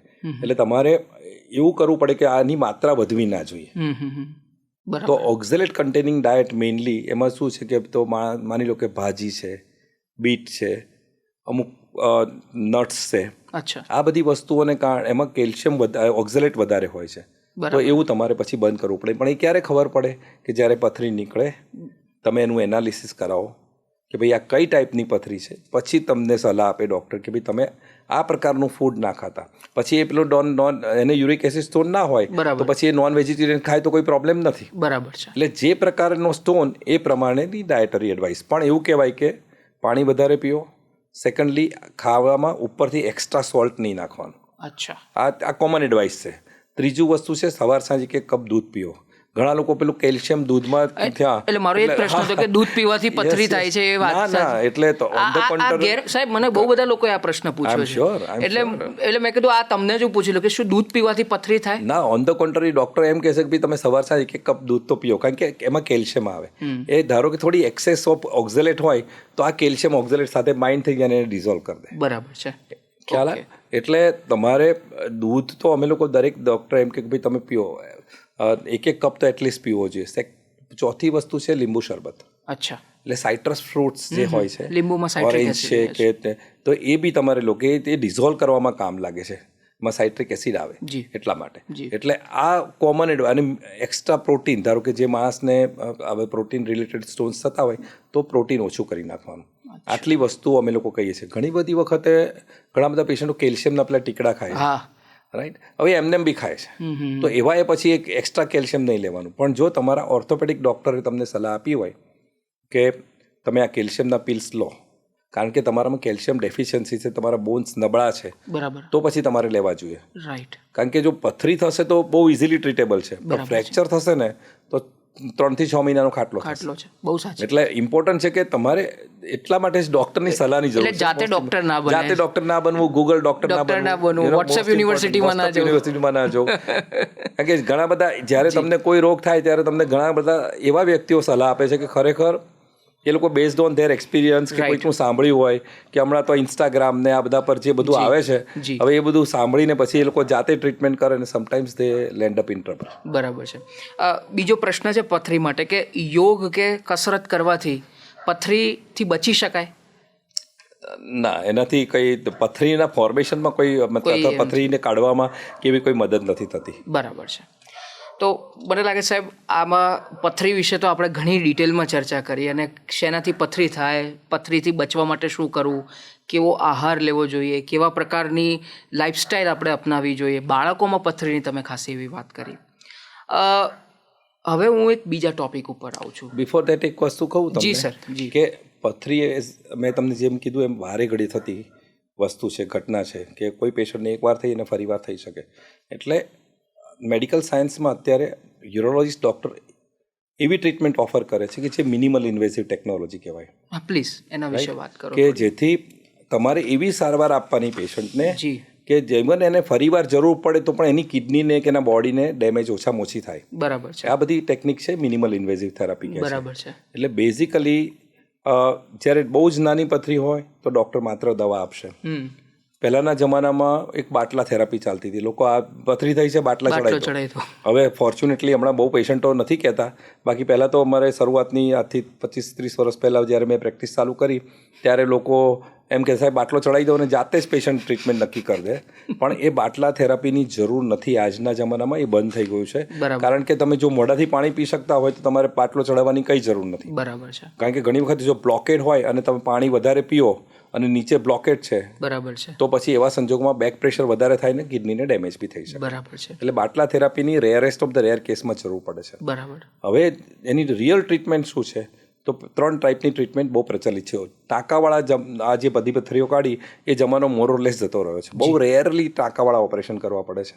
તો અમે લોકો મિનિમલ ઇન્વેઝિવ ટેકનિક કરીએ કે એક છે લિથોટ્રિપ્સી, એટલે બહારથી કિરણ મારીને, જે ઘણા જનરલ ટર્મમાં એને શોક થેરાપી કહે, શોક્સ આપવાના, પણ ઇટ્સ લિથોટ્રિપ્સી કહે છે. સામાન્ય રીતે નાની પથરી હોય કિડનીની અંદર તો એના માટે બહુ ઇફેક્ટિવ થેરાપી છે. બીજી છે એન્ડોસ્કોપિક મેથડ. એન્ડોસ્કોપી મેથડની અંદર એક કિડનીમાં બેક સાઈડમાં પંક્ચર કરી અને કિડનીમાં દૂરબીન મૂકી અને પથરીને ટુકડા કરીને કાઢી નાખવાની. આ બહુ જ પ્રચલિત પદ્ધતિ છે. સપોઝિંગ આ સાઇઝનો સ્ટોન છે તમારી કિડનીમાં કે આવો સ્ટોન છે તમારી કિડનીની અંદર, તો એવા સંજોગોની અંદર કિડનીમાં પાછળથી પંક્ચર કરી અને એક ટ્રેક બનાવી અને એમાંથી સ્ટોનને ટુકડા કરીને કાઢી નાખી. અને ત્રીજી પદ્ધતિ જે અત્યારે બહુ જ પ્રચલિત છે એનું પદ્ધતિનું નામ છે RIRS, એટલે રિટ્રોગ્રેડ ઇન્ટ્રારિનલ સર્જરી. અને મને કહેવામાં આનંદ થાય છે સર, હું એની પર જ ફ્લેક્સિબલ યુરેટ્રોસ્કોપી તમારા સમગ્ર વિશ્વમાં જાણીતી છે, આના વિશે થોડીક વિગતે વાત કરો. તો એ પદ્ધતિ ફ્લેક્સિબલ યુરેટ્રોસ્કોપી કે જે 2007માં થી હું કરું છું આ પદ્ધતિ, અને કદાચ ઇન્ડિયામાં લોકો 4-5 ડોક્ટરો જસ્ટ ચાલુ કરી હતી અને કદાચ ઇન્ડિયામાં એને પ્રચલિત કરવામાં મારું બહુ મોટું યોગદાન છે. બિલકુલ સર, અને મને આનંદ છે કે એની પર જ આવવાનો હતો. આફ્ટર ધેટ કે ઘણા બધા મારા યંગ યુરોલોજી કલીગ્સે આ ટેકનિક અપનાવી છે અને તે આર ડુઇંગ. શું છે આ ટેકનિક? એમાં શું કરીએ છીએ કે પેશાબની જગ્યાએથી એક પાતળું દૂરબીન જાય, એટલે બોડીમાં કોઈ કટ નથી આવતો. સામાન્ય રીતે small to medium size stone, એટલે લગભગ 2 સેન્ટીમીટર કે 2.5 સેન્ટીમીટર સુધીનો સ્ટોન હોય કે આવો સ્ટોન કંઈ હોય તમારો, તો પછી એવા સંજોગોની અંદર તમે એને કોઈ પણ જાતનો કાપો કાણું મૂક્યા વગર, ઇવન પંક્ચર કરવાની બી જરૂર નથી, જે PCNL પદ્ધતિ કહેતી હતા એની બી જરૂર નથી. તમે પેશાબની જગ્યાએથી દૂરબીન જાય અને દૂરબીન ફ્લેક્સિબલ હોય, એટલે એકદમ પાતળું. આપણો જે ઇલેક્ટ્રિકનો વાયર કેટલો હોય છે એટલું, એનો ડાયામીટર ખાલી 3 mm નો હોય છે. 2.5 થી 3 mm ના ડાયામીટર વાળી વસ્તુ તમારા બોડીમાં જાય એટલે તમને મિનિમમ ડેમેજ થાય, પથરી સુધી પહોંચે, એટલે all the way right from the urethra back up into the kidney check સુધી જાય અને પથરીને જુએ અને પથરીને ડસ્ટ કરી નાખે. પથરીને કાઢતા નથી, પથરીનું ડસ્ટિંગ કરે અને નાના નાના ફ્રેગમેન્ટો એના બાસ્કેટ આવે છે સ્પેસિફિક, એનાથી પકડીને કાઢી લઈએ, એટલે એનાલિસિસમાં મોકલી શકાય કે કેમ પથરી થઈ ખબર પડે. બરાબર. તો આ પદ્ધતિમાં ફાયદો એ છે કે દર્દી માત્ર એક જ દિવસ હોસ્પિટલમાં રહેવું પડે છે. વિધિન 24 hours પેશન્ટને ડિસ્ચાર્જ કરી શકાય. બ્લીડિંગ, કારણ કે કોઈ જાતનો કાપો નથી એટલે કોઈ પેઇન નથી થતું, બ્લીડિંગ નથી થતું, અને પેશન્ટની રિકવરી એકદમ ફાસ્ટ આવે. સાંજે તો પેશન્ટને ખબર બી ના પડે કે ક્યાંથી ઓપરેશન થઈ ગયું. એનેસ્થેશિયાની પણ એનેસ્થેશિયાની જરૂર પડે. આમાં એનેસ્થેશિયા તો આપવો જ પડે, કારણ કે આપણે કોઈને કિડનીમાં દૂરબીન તો મૂકીએ જ છે, જી એટલે એનેસ્થેશિયાની તો જરૂર છે. પરંતુ પેશન્ટની રિકવરી ક્વાઇટ ફાસ્ટ હોય છે અને 2 દિવસમાં તો પેશન્ટ કામે લાગી જાય છે. બરાબર છે. એટલે આ પદ્ધતિ અત્યારે બહુ જ પોપ્યુલર છે અને કદાચ મોટાભાગના પેશન્ટ્સ હવે આ પદ્ધતિથી ટ્રીટ થશે. અત્યારે અમે લોકો 2-2.5 સેન્ટીમીટર સુધીની પથરી આ પદ્ધતિથી કરીએ છીએ. કદાચ ફ્યુચરની અંદર એવું બનશે કે કદાચ આનાથી મોટા સ્ટોન્સ બી અમે લોકો કરી શકીશું. અને તમે જ્યારે બાળકોની પથરીની વાત કરી તો એ જે દૂરબીન આવે છે અત્યાર સુધી એડલ્ટ માટે જ આવતું હતું. એટલે મેં એક ડિઝાઇન કર્યું છે દૂરબીન, એ જે બાળકોમાં બી વપરાય છે. શું વાત છે. અને એ અત્યારે પેટન્ટમાં છે ઓફકોર્સ. અને પણ ઘણા બધા ડૉક્ટર્સ ટ્રાયલ માટે અત્યારે વર્લ્ડમાં વાપરી રહ્યા છે એ દૂરબીન, કે જેથી બાળકોની પથરી પણ કોઈ બી જાતના કાપા કાણા વગર આપણે કરી શકીએ. બહુ મહત્વની વાત કરી સર આપે. અને આ તો એટલે આ પ્રશ્ન, અને it's like proud privilege for us કે તમે આ વસ્તુની શોધ કરીને લોકો એને આખા વિશ્વમાં એને યુઝ કરી રહ્યા છે આ વસ્તુમાં. સર, પથરીની આપણે ઘણી બધી વાતો કરી, હવે વળીએ છીએ પ્રોસ્ટેટ તરફ, કારણ કે આ પણ એક બહુ મહત્ત્વનો મુદ્દો છે. અને પ્રોસ્ટેટનું જેમ કીધું પુરુષોની મોટાભાગની સમસ્યા આનાથી જ થતી હોય છે. તો પહેલાં તો પ્રોસ્ટેટ ગ્રંથિ અથવા તો પ્રોસ્ટેટ ગ્લેન્ડ એટલે શું છે? એટલે પ્રોસ્ટેટ એટલે એક સોપારી જેવી એક ગ્લેન્ડ છે, સામાન્ય ગ્રંથિ છે બોડીની. જેવી રીતે પેન્ક્રિયાસ છે, થાઇરોઇડ છે, એવી રીતે પ્રોસ્ટેટિક ગ્રંથિ છે જે પેશાબની કોથળીના મોઢા પાસે એને આવેલી હોય છે. બરાબર. અને માત્ર પુરુષોમાં હોય છે, સ્ત્રીઓમાં નથી હોતી.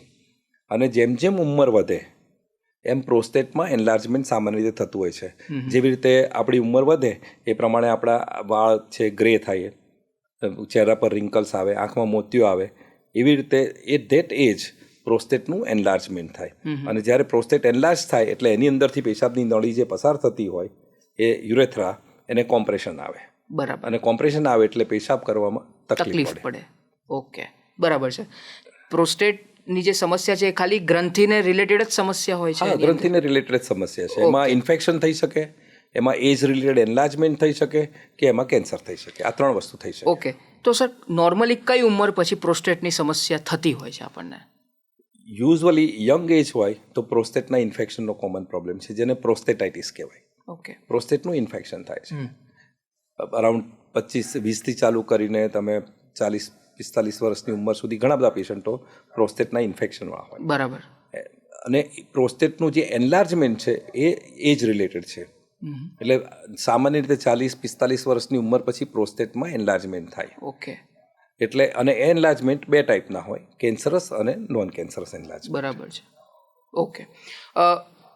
હવે જેમ કે પથરીમાં બી સમસ્યાઓ જોઈએ, સંકેતો જોઈએ, લક્ષણો જોઈએ, એમ આમાં પણ કેવા પ્રકારના લક્ષણો છે તો ખબર પડે કે આ પ્રોસ્ટેટ રિલેટેડ કંઈક ઇશ્યુઝ છે આની અંદર? ઓકે, સો પ્રોસ્ટેટના સમસ્યામાં 2 ટાઈપના એના સિમ્ટમ્સ હોય છે.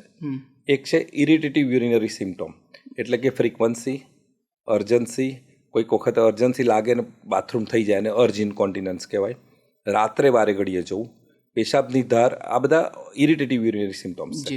અને બીજા છે obstructive urinary symptoms. Obstructive urinary symptoms એટલે કે જેમાં પેશાબ કરવામાં તકલીફ પડે, જોર કરવું પડે, અટકીને થાય પેશાબ. બાથરૂમમાં જાય તો તરત ના થાય, થોડી વાર ઊભા રહેવું પડે.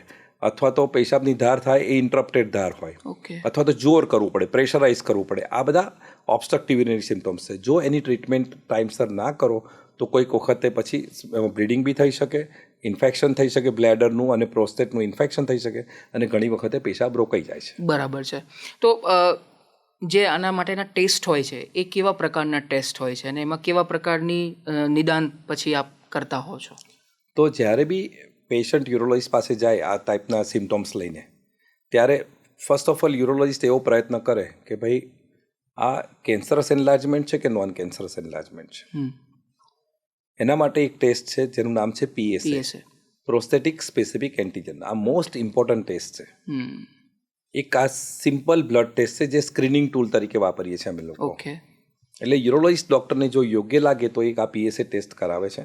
અને મારું તો રેકમેન્ડેશન એ છે કે almost after the age of 45 જે વ્યક્તિના ઘરમાં જેને પ્રોસ્ટેટનું કેન્સર થયું હોય, એના ફાધરને કે એના કાકાને, તો એવી તમામ વ્યક્તિઓએ 45 વર્ષની ઉંમર પછી PSA ટેસ્ટ કરાવી લેવો જોઈએ. એનો રિપોર્ટ કેટલા સમયમાં આવે? તરત જ આવી જાય, વિધિન 1 hour આવી જાય. ઓકે. અને PSA ધારો કે તમારો નોર્મલ છે તો પછી દર 2 વર્ષે તમે રિપીટ કરો.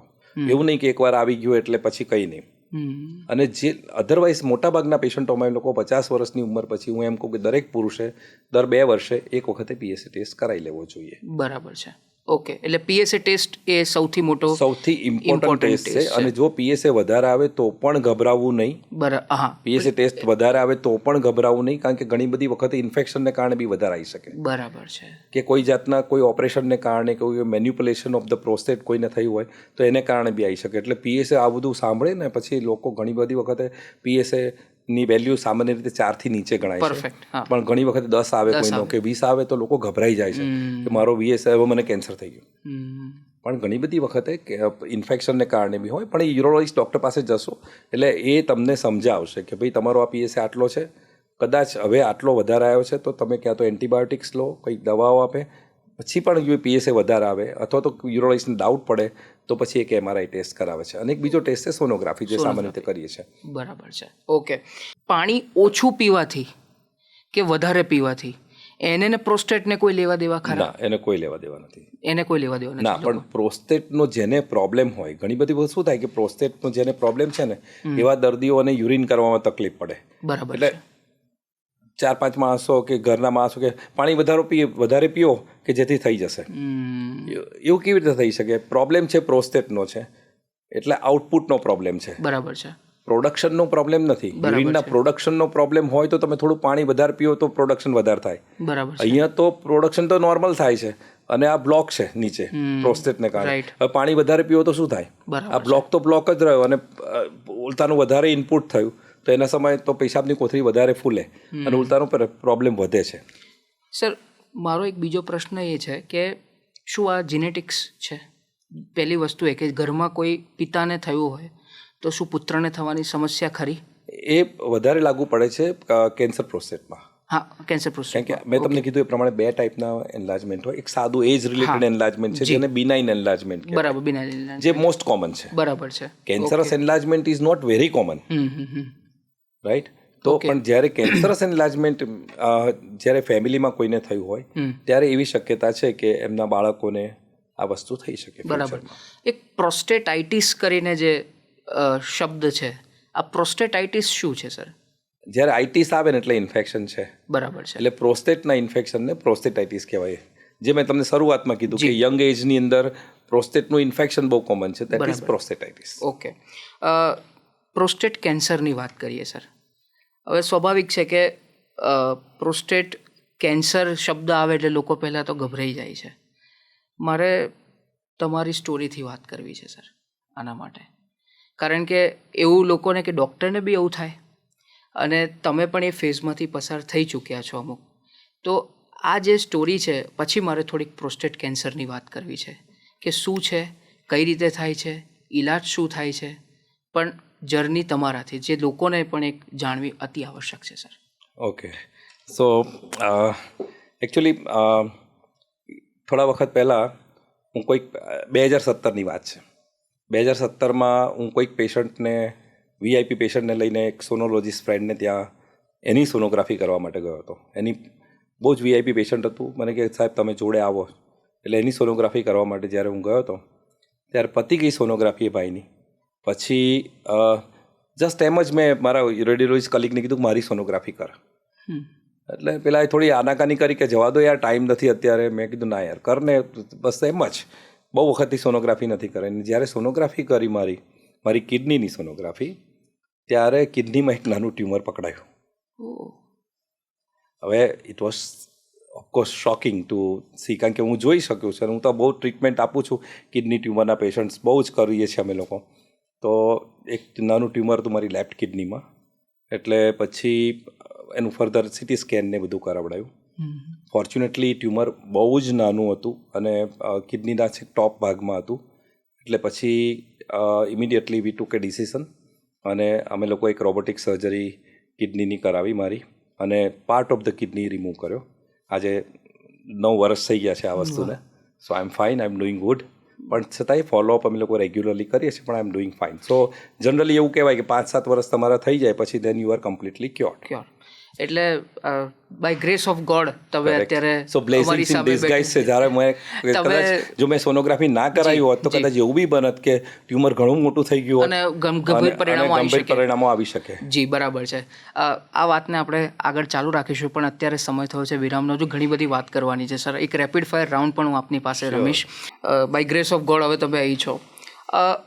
પ્રોસ્ટેટ કેન્સરને સાયલેન્ટ કિલર કહેવામાં આવે છે. તો આમાં પણ સ્ટેજીસ હોય છે, first stage, second stage, third stage, fourth stage. આના વિશે થોડીક વાત કરો. ઓકે. સો એક તો આપણે કીધું એ પ્રમાણે પ્રોસ્થેટિક એન્લાર્જમેન્ટ એજ રિલેટેડ છે, એટલે દરેક પેશન્ટને બધે અંશે એક પ્રોસ્ટેટના પ્રોબ્લેમ્સ થઈ શકે આફ્ટર ધ એજ ઓફ 50. હવે એક વખતે તમે તમારામાં પોસિબિલિટી છે કે ભાઈ તમને કેન્સર પ્રોસ્ટેટ, તમને ડૉક્ટર એમ કહે કે ભાઈ તમે MRI કરાવો કે બાયોપ્સી કરવું પડે. સૌથી અગત્યનું છે બાયોપ્સી. કારણ કે ડૉક્ટરને ડાઉટ પડે પછી એ સોનોગ્રાફી કરાવે, PSA હાઈ આવ્યો છે તો તમને કદાચ એવી સલાહ આપે કે હવે બાયોપ્સી કરીએ. સો જ્યારે ડૉક્ટર તમને એડવાઇસ આપે ત્યારે ટ્રાન્સપેરિનિયલ અથવા ટ્રાન્સરેક્ટલ બાયોપ્સી કહેવાય છે, એ કરાવી લેવી જોઈએ. એમાં શું છે એ થોડુંક સરળ ભાષામાં જો. હા, એટલે એમાં ટ્રાન્સરેક્ટલ બાયોપ્સીમાં એવું હોય કે ગુદાના ભાગથી સોનોગ્રાફી ગાઈડેડ પ્રોસ્ટેટનું મેપિંગ કરી અને પ્રોસ્ટેટના ડિફરન્ટ એરિયાઝમાંથી અમે લોકો નીડલની મદદથી બાયોપ્સી લઈએ છીએ. બરાબર છે. બરાબર. આ ડે કેર પ્રોસિજર છે આમાં, અને આને લોકલ એનેસ્થેશિયામાં બી કરી શકાય કે એનેસ્થેશિયામાં અંડર એનેસ્થેશિયા બી કરી શકાય. મોટાભાગના પેશન્ટોમાં વિધાઉટ એનેસ્થેશિયા જ કરીએ છીએ, લોકલ એનેસ્થેશિયામાં જ કરીએ છીએ. બરાબર. અને બીજી છે ટ્રાન્સપેરિનિયલ, એટલે કે રેક્ટમની બાજુમાંથી આગળથી લઈએ છીએ, પેરિનિયલ રિજનમાંથી બાયોપ્સી લઈએ છીએ. બેમાંથી કોઈ બી રીતે જે ડૉક્ટર કમ્ફર્ટેબલ હોય, પેશન્ટ કમ્ફર્ટેબલ હોય તો લઈ શકાય. બરાબર. બાયોપ્સીનો રિપોર્ટ આવે ત્યારે એટલું ખબર પડે કે કયા ગ્રેડનું ટ્યુમર છે. અચ્છા. MRI છે કે CT સ્કેનનો ટેસ્ટ છે એ આપણને એવો આઈડિયા આપે કે કયા સ્ટેજનું કેન્સર છે. જનરલી તમે કીધું સ્ટેજ વાત કરી તો એક એવું હોય કે પ્રોસ્ટેટ કન્ફાઇન્ડ, એટલે પ્રોસ્ટેટની અંદર જ કેન્સર હોય, બીજી કોઈ જગ્યાએ કેન્સર તમને MRI કરાવો તો એમાં કઈ જગ્યાએ દેખાય નહીં, તો એ પ્રોસ્ટેટ કન્ફાઇન્ડ કેન્સર કહેવાય. પછીના સ્ટેજની અંદર એ પેટની અંદર એનો થોડો સ્પ્રેડ થાય છે, પછીના સ્ટેજની અંદર એનું લંગ્સમાં છે કે બોન્સમાં સ્પ્રેડ થાય છે. એટલે આ બધા ડિફરન્ટ સ્ટેજીસ છે પ્રોસ્ટેટના. એ બાયોપ્સી કરાયા પછી જે વસ્તુ, બાયોપ્સી કરાયા પછી MRI કરાયા પછી.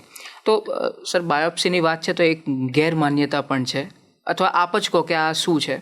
લોકોને એવું છે કે બાયોપ્સી કરશું તો બીજા બધા ભાગમાં પણ એ સ્પ્રેડ થઈ જશે, તો આ શું વાત સાચી છે? ના, બિલકુલ ખોટી વાત છે, અને આ વસ્તુને માનવી પણ નહીં. અને આ તમારી વાત સાચી છે. ઘણા પેશન્ટો આવીને એમ કે સર બાયોપ્સી લેશો તો, પરંતુ પ્રોસ્ટેટ માટેની જે બાયોપ્સી લઈએ છે એમાં એવી કોઈ શક્યતા નથી રહેતી, એટલે ડૉક્ટરે કીધું હતું કરાવી જ નાખવી જોઈએ, એમાં કોઈ ડાઉટ નથી. ઓકે. હવે જે પહેલાં જે મેં પ્રશ્ન પૂછ્યો હતો પ્રોસ્ટેટ વખતની વાત કરતી વખતે, હવે પ્રોસ્ટેટ કેન્સરમાં કે જે આનુવંશિક છે, ઘરમાં કોકને પણ થયું હોય તો એ ઘરના બીજા સગાને પણ આ થવાની શક્યતા ખરી? અને આની જોડે સર એક બીજો પ્રશ્ન પણ જોડી દઉં. બ્રેસ્ટ કેન્સર BRCA1 ને BRCA2 જે જીન્સ છે, તો એને અને પ્રોસ્ટેટ કેન્સર એ રીતે કોઈ સામ્યતા, કોરિલેશન ખરું એના માટે? ના, એટલે આપણે વાત થઈ પ્રમાણે કે જો ફેમિલીમાં કોઈને કેન્સર હોય, ફાધરને હોય કે કાકાને હોય, તો પછી મેલ પર્સનને આ કેન્સર થઈ શકે. જી. એમના બાળકને થઈ શકે કે ભત્રીજાને કેન્સર થઈ શકે. એટલા જ માટે મેં તમને કીધું કે જો ફેમિલી હિસ્ટ્રી હોય, બરાબર છે, તો 45 વર્ષની પછી તમને સિમ્ટોમ હોય કે ના હોય, બરાબર, PSA ટેસ્ટ કરાવો, યુરોલોજિસ્ટનું કન્સલ્ટેશન કરવું, આ બહુ જરૂરી વસ્તુ છે અને એ કરાવી જ લેવો જોઈએ. અને પછી દર 2 વર્ષે તમે એમ લોકો સામાન્ય રીતે રિપીટ કરવાનું કહે છે કે 2 વર્ષે તમે કરાવજો. બરાબર. સાથે સાથે એક સોનોગ્રાફીની પણ ડૉક્ટર એડવાઇસ સામાન્ય રીતે આપતા હોય છે. એટલે હું એ જ પૂછું છું કે BRCA1 જે છે, એટલે બ્રેસ્ટ કેન્સર જે મહિલાઓમાં બી હોય, સપોઝ કુટુંબમાં કોઈને, તો પછી પુરુષે પણ પોતાનો પ્રોસ્ટેટ રિલેટેડ અમુક ટેસ્ટ કરાવવાનો, કારણ કે એને પણ એ થઈ શકે એવું, આવા જીન્સ ત્યાં પણ લાગે એવું કંઈ ખરું? હા, એટલે જીનેટિકલી ઘણા બધા જીનેટિકલ ટેસ્ટ છે હવે તો અવેલેબલ છે કે જે તમે પ્રોસ્ટેટ માટે, BRC ને કોઈ લેવા દેવા નથી, કારણ કે તો ફિમેલમાં થાય છે, બરાબર છે, પરંતુ પ્રોસ્ટેટ માટે બી ઘણા બધા જીનેટિકલ ટેસ્ટ હવે શોધાયા છે. ઓકે. એ તમે કરાવી શકો છો, હવે અવેલેબલ છે માર્કેટમાં. યસ. અમુક વખતે 50 થી 55 વર્ષની ઉંમરમાં પીઠમાં દુખાવો all of a sudden back એક સખત થતું હોય છે, તો એને ને પ્રોસ્ટેટને કોઈ લેવા દેવા ખરા આમાં? હવે પીઠમાં દુખાવાના ઘણા બધા કારણ હોય છે કે એજ રિલેટેડ હોય, સ્પાઇનનો પ્રોબ્લેમ હોય, પરંતુ પ્રોસ્ટેટનો જેને પ્રોબ્લેમ છે અને એને બેકેક થતો હોય હા, તો પછી ઘણી બધી વખતે યુરોલોજીસ્ટ ડૉક્ટર સલાહ આપે કે ભાઈ તમે સ્પાઇનના જે કે એક્સરે કરાવવાના હોય એ કરાવી શકો, કાં તો MRI કરાવે. એમાં પણ જો ઘણી વખતે કારણ કે પ્રોસ્ટેટ કેન્સર પણ સ્પાઇનમાં જઈ શકે, બરાબર છે. પણ પ્લીઝ ડોન્ટ અન્ડરસ્ટેન્ડ કે સ્પાઇનમાં દુખે છે એટલે પ્રોસ્ટેટ કેન્સર હશે એવું માનવાની મારો કોઈ મેસેજ આપવાનો પ્રયત્ન નથી. બિલકુલ સર. કારણ કે પીઠમાં દુખાવો બહુ કોમન વસ્તુ છે, બરાબર છે. ઘણા બધા વ્યક્તિઓને થતો હોય છે, ઘણા બધા કારણથી થતો હોય છે, પરંતુ જેને પ્રોસ્ટેટનો પ્રોબ્લેમ હોય, PSA વેરી હાઈ હોય, એવું કહેવાય કે 20-25થી PSA વધારે હોય અને કેન્સર પ્રોસ્ટેટ હોય, તો એવા દર્દીઓમાંથી કોઈકને કે સ્પાઇનમાં પણ પ્રોસ્ટેટનું કેન્સર ફેલાયેલું હોઈ શકે. બરાબર. સર, એક પેટ સ્કેન કરીને આવે છે, તો આ પેટ સ્કેન શું છે? એટલે પેટ સ્કેનનું આખું નામ છે પોઝિટ્રોન ઇમિશન ટોમોગ્રાફી. જી. એટલે આ એક જાતનો જે રીતના આપણે MRI કરાવીએ છીએ એ રીતનો જે બધા ટેસ્ટ છે, રેડિયોલોજીકલ ટેસ્ટ છે, કે જેની અંદર બોડીમાં કોઈ જગ્યાએ તમારું કેન્સરનો સ્પ્રેડ થયો છે કે નહીં એ ખબર પડે. બરાબર. નોર્મલી જ્યારે આ ડાયગ્નોસ થઈ ગયું કેન્સર, પછી એના ટ્રીટમેન્ટ ઓપ્શન્સ કેવા હોય છે સર? અગેન ટ્રીટમેન્ટ ઓપ્શન્સ હવે તો પ્રોસ્ટેટ કેન્સરને માટે એવું કહેવાય છે કે it's a man friendly cancer. હવે કેન્સરને આપણે ફ્રેન્ડલી કહીએ બહુ મોટી વાત છે, પણ મેન ફ્રેન્ડલી કેન્સર છે. એટલે સર્વાઈવલ રેટ જો એનું અર્લી ડાયગ્નોસિસ થાય, ઓકે, સ્ટેજ 1, સ્ટેજ 2 એ બધામાં જો અર્લી ડાયગ્નોસિસ થાય તો એ લોકો માટે અદ્ભુત ટ્રીટમેન્ટ ઓપ્શન્સ અવેલેબલ છે, depending on the age of the patient. Generally જો યંગ પેશન્ટ્સ એટલે કે લગભગ સમવેર બિટવીન 50 to 75, હવે કારણ કે લાઈફ એક્સપેક્ટન્સી બી વધી ગઈ છે, તો એવા બધા પેશન્ટ્સોમાં જો ઓર્ગન કન્ફાઇન્ડ બીજે કશે સ્પ્રેડ ના થયો હોય એવું કેન્સર હોય તો યુરોલોજીસ્ટ ડૉક્ટર સામાન્ય રીતે પ્રોસ્ટેટની સર્જરી એડવાઇસ કરે છે જો પેશન્ટ ફિટ હોય તો. અને એને એ સર્જરીને લેપ્રોસ્કોપીની મદદથી, હવે ટાંકાવાળા ઓપરેશન અગેઇન અમે લોકો નથી કરતા, એટલે પ્રોસ્ટેટ અને એની આજુબાજુના સરાઉન્ડિંગ સ્ટ્રક્ચર્સ અમે લોકો either laparoscopy or robotic surgery, which is very popular, અત્યારે બહુ જ પોપ્યુલર છે એ રોબોટિક સર્જરી છે. તો રોબોટિક સર્જરીની મદદથી અમે લોકો પ્રોસ્ટેટ કાઢી નાખીએ છીએ. અને એકવાર કાઢ્યા પછી પેશન્ટ સામાન્ય રીતે એમની લાઈફ એક્સપેક્ટન્સી ઓલમોસ્ટ નોર્મલ જેવી હોય છે. ઓકે. એટલે કેન્સર પ્રોસ્ટેટના પેશન્ટ જ્યારે અર્લી ડાયગ્નોસ થાય ત્યારે પેશન્ટને અમે લોકો પહેલું આ જ કહીએ છીએ કે ભાઈ એકવાર તમે આ ટ્રીટમેન્ટ કરાવી નાખો, તમારી લાઈફ જે છે એ જ છે રહેવાની છે. કદાચ પેશન્ટ્સ બીજા કોઈ કારણથી પેશન્ટનું ડેથ થઈ શકે, કાર્ડિયક કોઝ કે ન્યુરોલોજીકલ કોઝ, પણ કદાચ પ્રોસ્ટેટ કેન્સરને કારણે ના એક્સપાયર થાય. બરાબર છે. તમે સર PSA લેવલની વાત કરી, એ તમે મિથ લોકોની તોડી કે ભાઈ બહુ હાઈ હોય તો ગભરાવાની જરૂર નથી, એના ઘણા બધા રીઝન્સ હોઈ શકે. બીજી 2 મિથ્સ છે, તો એક પછી હું એ વાત કરીશ કે માત્ર પ્રોસ્ટેટ કેન્સર સિનિયર સિટીઝન્સને જ થાય છે એવું લોકો કહેતા હોય છે. આના માટે એટલે સિનિયર સિટીઝન હવે આપણે ડેફિનેશન સિનિયર સિટીઝન તો 60 વર્ષથી ઉપરના તમામ વ્યક્તિઓ સિનિયર સિટીઝન છે, રાઈટ? પણ એઝ આઈ ટોલ્ડ યુ કે સામાન્ય સંજોગોની અંદર આ એજ રિલેટેડ પ્રોબ્લેમ છે, રાઈટ? એટલે આફ્ટર ધ એજ ઓફ 45 કોઈને પણ પ્રોસ્ટેટ કેન્સર થઈ શકે. બરાબર છે. ઓકે. જનરલી સ્પીકિંગ મોટાભાગના પેશન્ટો 60 વર્ષની ઉપરના હોય છે, પણ જેને ફેમિલી હિસ્ટ્રી હોય એને એનાથી વહેલું પણ થઈ શકે. ઓકે. અને બીજી વસ્તુ કે પ્રોસ્ટેટ કેન્સરથી પ્રજનન ક્ષમતા પણ ઘટે છે, આ વાત સાચી? હવે મોટાભાગના પેશન્ટો 60-65 વર્ષના ઉપરના હોય છે, એટલે એને પ્રજનન સાથે કોઈ લેવા દેવા જ નથી મોટાભાગના આપણા કન્ટ્રીની અંદર. એટલે એને કોઈ બરાબર.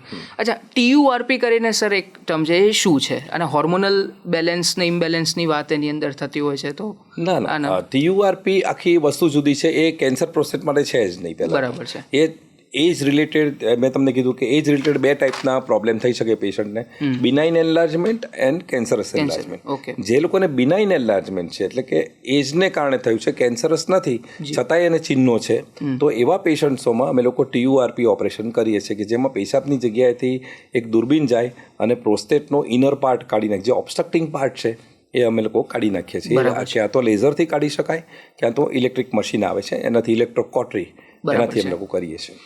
એક પ્રશ્ન એવો પણ સર હતો કે સપોઝ પ્રોસ્ટેટ કેન્સર થયું ને અંડર ટ્રીટમેન્ટ છે, એક જોન્ડિસ જેવી સમસ્યા થઈ ગઈ, કમળો થઈ ગયો, તો પછી એને જ્યારે કોઈ કીમો કે એવું કંઈ એમાં બી આપવાનું હોય છે આની અંદર, થેરાપી, રેડિયેશન થેરાપી કે એવું કંઈ હોય છે આની અંદર? એટલે જોન્ડિસ કેમ થયો? પ્રોસ્ટેટ કેન્સર અને જોન્ડિસ બંને વસ્તુ જુદી છે, Exactly. પરંતુ જો લીવરમાં ધારો કે માની લો કોઈને મેટાસ્ટેસિસ એટલે લીવરમાં સ્પ્રેડ થઈ ગયું છે, હા તો એ જ એવા મારો પેશન્ટોને જોન્ડિસ થઈ શકે. જી, એટલે સામાન્ય રીતે જ્યારે એડવાન્સ કેન્સર હોય ત્યારે કિમોથેરાપી કે હોર્મોનલ ટ્રીટમેન્ટ આપતા હોઈએ છીએ. બરાબર છે. હવે સપોઝ જેને પ્રોસ્ટેટ કેન્સર એક વખત થઈ ગયું, ટ્રીટમેન્ટ થઈ ગઈ, તો શું એનો ઉથલો મારી શકે, ફરીથી થવાની શક્યતા ખરી? હા, એટલે સૌથી અગત્યની વસ્તુ એ છે કે તમારે રેગ્યુલર ફોલોઅપમાં રહેવું પડે. બરાબર એક વખતે પ્રોસ્ટેટ કેન્સર થઈ ગયું પછી અમે મોનિટર કેવી રીતે કરવાનું, કારણ કે પ્રોસ્ટેટ તો કાઢી નાખી, જી. માની લો કે તમે ટ્રીટમેન્ટ કરીને પ્રોસ્ટેટ કાઢી નાખી, તો એનું મોનિટરિંગ છે, એ મોનિટરિંગ માટે અમે લોકો PSA ટેસ્ટ કરાવીએ છીએ. બરાબર છે. દર 3 મહિને કે 6 મહિને પેશન્ટને ઓપરેશન પછી પણ મોનિટરિંગ કરીએ. અને જો PSA એક વખતે ઓપરેશન કરે એટલે PSA નું લેવલ બિલકુલ ડાઉન જતું રહે, બરાબર છે. એટલે 0.001 એવું થઈ જાય, એકદમ એટલું બધું ડાઉન જતું રહે. બરાબર છે. પણ પછી ધારો કે માની લો કે there is a serial rise, again પાછું એમાંથી 1 થઈ જાય, 2 થઈ જાય, એવું કંઈ જો થવાનું થાય, ઇટ મીન્સ કે કોઈ જગ્યાએ પ્રોસ્ટેટના કેન્સરના જંતુઓ છે ઓકે, આઉટસાઇડ પ્રોસ્ટેટ, કંઈક પ્રોસ્ટેટ તો કાઢી નાખી છે. તો પછી આપણે એના બધા ટ્રીટમેન્ટ ઓપ્શન્સ અગેન કદાચ જરૂર પડે તો હોર્મોનલ ટ્રીટમેન્ટ, કિમોથેરાપી વગેરે ડાયગ્નોસિસ કર્યા બાદ જી કરી શકાય. તો અને સર આ જે ટ્રીટમેન્ટ કરો તો એના માટે અમુક સાઇડ ઇફેક્ટ્સ થતી હોય છે, તો એ કેવા પ્રકારની સાઇડ ઇફેક્ટ્સ થતી હોય છે? એટલે કિમોથેરાપી, જ્યારે કોઈ પણ ટાઈપની કિમોથેરાપી લો કે રેડિયોથેરાપી લો તો એના રિલેટેડ થોડા પ્રોબ્લેમ તો છે જ. બરાબર છે. પરંતુ એ જરૂરી હોય તો લેવી જ જોઈએ, એમાં કોઈ ડાઉટ નથી, કારણ કે એ એટલા સિવિયર પ્રોબ્લેમ નથી એઝ કમ્પેર ટુ તમારો રોગ. એટલે જ્યારે એડવાન્સ ડિસીઝ હોય તો કિમોથેરાપી લઈશું તો કિમોથેરાપી રિલેટેડ સાઇડ ઇફેક્ટ થશે, એના કરતાં નથી લેવી તો પછી then you are risking your life. બરાબર. એટલે મારી દ્રષ્ટિએ એના જે કંઈ પ્રોબ્લેમ હોય તમને કિમોથેરાપી આપનાર ડૉક્ટર તમને સમજાવશે કે ભાઈ એના આટલા problem side effect, definitely there are some side effects, જી, પણ એ સાઇડ ઇફેક્ટ ઘણી વખતે બહુ જ મિનિમમ હોય છે, પણ ડિસીઝ કંટ્રોલ બહુ સારો હોય છે. બરાબર. એટલે કેન્સર પ્રોસ્ટેટના ડાયગ્નોઝ થયા પછી પણ લાઈફ એક્સપેક્ટન્સી ખાસી વધી ગઈ છે. રાઈટ. જેમ આર્ટિફિશિયલ ઇન્ટેલિજન્સ દરેક સેક્ટરમાં આવી રહ્યું છે સર, તો એના રિસર્ચ રિલેટેડ અને આર્ટિફિશિયલ ઇન્ટેલિજન્સનો ઉપયોગ યુરોલોજી સેક્ટરમાં કેવા પ્રકારે થઈ રહ્યો છે એના ઉપર આપ જો થોડીક વાત કરો તો. અત્યારે તો artificial intelligence I think every medical ફિલ્ડમાં અત્યારે લિપ્સ એન્ડ બાઉન્ડ છે. અત્યારે મેઇન વસ્તુ છે કે એનો ઉપયોગ થાય છે ડાયગ્નોસિસ માટે, બરાબર છે, ટ્રીટમેન્ટ માટે અને ટ્રીટમેન્ટ મોનિટરિંગ. આ ત્રણ વસ્તુ માટે આર્ટિફિશિયલ મેઇનલી અત્યારે ડાયગ્નોસિસ પર છે કે અમુક પ્રકાર, ધારો કે પ્રોસ્ટેટની બાયોપ્સી છે તો પણ હવે આર્ટિફિશિયલ ઇન્ટેલિજન્સની મદદથી એનું પરફેક્ટ પ્રિસાઇઝ ડાયગ્નોસિસ થાય છે. બરાબર. હજી તો આ બધું ઇન ધ પાઇપલાઇન છે, અત્યારે થાય. સિમિલરલી રોબોટિક સર્જરી, અત્યારે મોટાભાગની રોબોટિક સર્જરી કેવી છે, આ તો આપણે ફ્યુચરની વાત કરીએ છીએ, અત્યારે તો આપણે રોબોટિક સર્જરી કરીએ છીએ. આ રોબોટિક સર્જરીને એવું કહેવાય કે it is a robotic assisted surgery. Okay. So this is an extension of laparoscopy. લેપ્રોસ્કોપીના ઇન્સ્ટ્રુમેન્ટ, એ ટાઈપના ઇન્સ્ટ્રુમેન્ટને રોબોટ સાથે કનેક્ટ કરીને ડોક્ટર્સ ઓપરેટ કરે. બરાબર છે. સો દેટ્સ વાય આને આપણે રોબોટિક આસિસ્ટેડ સર્જરી કહીએ છીએ. બરાબર છે. ઓકે. એક સમય એવો આવશે કે રોબોટ પોતે સર્જરી કરશે અને એમાં આર્ટિફિશિયલ ઇન્ટેલિજન્સથી એ કોમ્પ્યુટરની અંદર બધું ફીડ કરી નાખવામાં આવે કે આ પ્રકારની પ્રોસ્ટેટ દેખાય તો આ ટાઈપનું અંદરનું એનોટોમી હશે, તો તમે આ રીતે ઇન્સ્ટ્રુમેન્ટ જ એની મેતે પછી robot will operate. But this is a future. અત્યારે કંઈ આમાં છે નહીં, પણ આ વસ્તુ થઈ રહી છે. બરાબર છે. So it will be a robotic surgery rather than robotic assisted surgery. Right. Sir, હવે કાર્યક્રમના અંત તરફ આપણે જઈ રહ્યા છે. એક રેપિડ ફાયર રાઉન્ડ આપની સાથે રમવા માંગીશ. શ્યોર. સવાલ પણ ટૂંકા અને જવાબ પણ એકદમ એક લાઇનમાં આપજો આપ. શરૂ કરીએ છીએ આપણે. કિડની હેલ્થ જે છે આપણી, કિડનીનું આરોગ્ય, એનો સૌથી મોટો દુશ્મન કોણ? આપણી અવેરનેસ ના હોય, આપણે જ દુશ્મન આપણા. દિવસમાં કેટલા લીટર પાણી પીવું આદર્શ છે? લગભગ 2.5 થી 3 લીટર. બરાબર. ચા કે કોફી, એમાં કિડની માટે સૌથી વધારે રિસ્કી કયું પીણું? આમ તો બંને જ, જો તમે એક્સેસમાં લો તો બંને. બરાબર છે. યુરિન લોકો અમુક વખતે પેશાબ રોકી રાખે છે, આ કેટલું નુકસાન કરી શકે? અતિ નુકસાનકારક છે. જી. પુરુષોમાં સૌથી વધારે કોમન યુરોલોજી પ્રોબ્લેમ કયો? સૌથી કોમન છે તો પ્રોસ્ટેટ અને પથરી. બરાબર. મહિલાઓમાં સૌથી વધારે અવગણવામાં આવે યુરોલોજીકલ ઇસ્યુ કયો? સ્ટ્રેસ યુરિનરી ઇન્કોન્ટિનન્સ, જે મેં તમને કીધું. જી. વધારે પડતું પ્રોટીન ડાયટ કિડનીને નુકસાન પહોંચાડી શકે? બરાબર. નો પેઇન મીન્સ નો પ્રોબ્લેમ, આ કેટલું યોગ્ય વાક્ય છે? બિલકુલ ખોટું છે. બરાબર. પેશાબનો રંગ જોઈને આપણે આપણી આરોગ્યનો અંદાજ લગાવી શકીએ? ના, પણ પેશાબ તમે જ્યારે પાણી કેટલું પીવું એના પરથી જજમેન્ટ લઈ શકો પેશાબનો કલર જોવા પછી. બરાબર. બાકી નહીં. શું વારંવાર અથવા તો રોજ પેઇન કિલર લેવાથી કિડની ઉપર અસર થઈ શકે છે? ખૂબ જ. બરાબર છે. સૌથી વધારે એવી કઈ હેબિટ છે કે જે કિડનીને બચાવી શકે છે? ખાનપાન કહો અથવા તો લાઈફસ્ટાઈલમાં જે કિડનીને આપણે સ્વસ્થ નુકસાન કરી શકે, બચાવી ના શકે. હા, નુકસાન કરી શકે છે. સોરી, હા, નુકસાન કરી શકે છે. જી. સૌથી વધારે તો ખાવા પીવામાં અને તમારી લાઈફસ્ટાઈલ. બરાબર છે. શું સોફ્ટ ડ્રિંક્સ વધારે પડતા લેવાથી કિડની સ્ટોનમાં વધારો થઈ શકે છે? યસ. બરાબર છે. એક ટેસ્ટ કે જે દરેક વ્યક્તિએ દર વર્ષે કરાવવો જોઈએ? દર 2 વર્ષે 50 વર્ષની ઉંમર પછી PSA ટેસ્ટ કરાવવો જોઈએ, હું રેકમેન્ડ કરું છું, પુરુષ માણસ. ઓકે. મોડે સુધી વધારે જાગવું એ કિડની ઉપર અસર કરી શકે? ના, એને કોઈ લેવા દેવા નથી. ઓકે. જે લોકો જિમમાં જાય છે એ લોકો માટે એક જરૂરી યુરોલોજી એડવાઇસ કોઈ આપવા માગતા હો? પ્રોટીન્સ, હાઈ પ્રોટીન બહુ જરૂર ના હોય એટલા માટે પ્રોટીન નહીં લેવા. બરાબર છે. પેશાબમાં વારંવાર બળતરા થવી તો એના માટે તરત ડૉક્ટર પાસે જવું જોઈએ કે પછી આપણે આપણી જાતને પહેલાં એક્ઝામિન કરવી જોઈએ? મારી દ્રષ્ટિએ જવું જોઈએ. બરાબર છે. કિડની ટ્રાન્સપ્લાન્ટ ક્યારે કરવાની જરૂર પડે છે? જ્યારે કિડની ફેલ થઈ ગઈ હોય, બંને કિડની ફેલ હોય ત્યારે કરવું પડે. બરાબર છે. સૌથી વધારે કોમન મિથ જે દરેક દર્દી આપની પાસે લઈને આવે છે? કે ભાઈ દૂધ સોડા પીએ તો પથરી નીકળી જાય. આ એક મિથ છે કે પેલું પથ્થર તોડ પાન કંઈક આવે છે. એક એવી લાઈફસ્ટાઈલમાં બદલાવ કે જે દરેક દર્દીને આપ કહો છો કે તમારા જીવનશૈલીમાં આ બદલાવ તો તમારે કરવો જ જોઈએ. એ કેવું આપણે કહેતા હતા કે જલ હી જીવન હૈ. જી. તો પાણી જો આપણે એડિક્વેટ પ્રમાણમાં પીએ તો ઘણા બધા પથરી નહીં પરંતુ શરીરના ઘણા બધા રોગોમાં એનો ફાયદો થાય. ઓકે. એક વોર્નિંગ સાઇન જેને ઘણા બધા લોકો અવગણે છે? જ્યારે બી પેશાબમાં લોહી આવે ત્યારે બિલકુલ નિગ્લેક્ટ નહીં કરવું અને પેશન્ટ તરત જ યુરોલોજિસ્ટ ડૉક્ટરનો સંપર્ક સાધવો. ઓકે. અંતમાં સ્વસ્થ કિડની માટે એક ગોલ્ડન રૂલ તમારે આપવો હોય તો એ કયો આપશો? હું તો જીવન માટે કહું છું કે prevention is better than cure. જી. Early diagnosis saves your life. That is second. Third most important કે જ્યારે પણ ડિસીઝ આઈડેન્ટિફાઈ થાય, તમારામાં ડાયગ્નોસ થયો, મેઇનલી કેન્સર કે કોઈક જીવનલેખ કે કોઈક વધારે સિરિયસ ડિસીઝ, ત્યારે પેશન્ટનું acceptance is the most important thing. Patient એકવાર મને ડિસીઝ થયો છે એ એક્સેપ્ટ કરી લે તો એનું મનોબળ બહુ જ અગત્યનું છે. પેશન્ટનું મનોબળ સારું હશે તો કોઈ બી ડિસીઝને ફાઇટ કરી શકાય. બરાબર. હવે અત્યારે મોડર્ન જમાનામાં એટલી સરસ ટ્રીટમેન્ટ ઓપ્શન્સ છે કે એનું આઉટકમ બહુ જ સારું આવે છે. ઓકે સર, આની તમે મનોબળની વાત કરીને મારે એ વિષય પણ જાણવું છે, પછી આપણે કાર્યક્રમનું સમાપન કરીએ. ફેમિલીનો સપોર્ટ અને માનસિક રીતે મજબૂત રહેવું, કારણ કે તમે પણ એ ફેઝમાંથી પસાર થઈ ચૂક્યા છો, ત્યારે એ જે સપોર્ટ છે એ સપોર્ટ સિસ્ટમ કેટલો આપણને ફાયદો પહોંચાડે છે? અત્યંત જરૂર. મેં તમને કીધું ને કે માનસિક મનોબળ દર્દીનું અને દર્દીના સગાઓનું. ઘણી વખત દર્દીનું મનોબળ હોય તો દર્દીના સગાઓનું જ મનોબળ તૂટી ગયું હોય તો એને ડિપ્રેસ કરે છે એ વસ્તુ અને એનું દુઃખ થાય છે.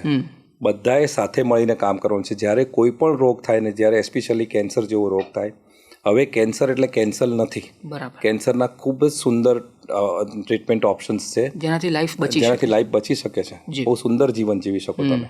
પરંતુ અગત્યની વસ્તુ છે કે પેશન્ટનું મનોબળ બહુ જ સારું જોઈએ અને એની સપોર્ટ સિસ્ટમ, એના પત્ની, બાળકો, એનો સ્ટાફ, એના મિત્રો, આ બધા જ ઇમ્પોર્ટન્ટ રોલ પ્લે કરે છે. એ લોકો જો એને મનોબળ સારું આપે તો કોઈ પણ રોગને તમે ફાઇટ કરી શકો છો. જી. તો મને લાગે છે કે આ જ જે તમે જે સંદેશ આપ્યો એ દર્શકોને ખૂબ જ લાભ થશે. અને ડૉક્ટર સાહેબ, આપ આ વાતોની વિન્ડો પોડકાસ્ટમાં દૂરદર્શનના સ્ટુડિયોમાં અને આટલી રસપ્રદ ચર્ચા કરી તમે આ યુરોલોજીના અલગ અલગ પાસાઓ વિશે, એ બદલ આપનો ખૂબ ખૂબ આભાર.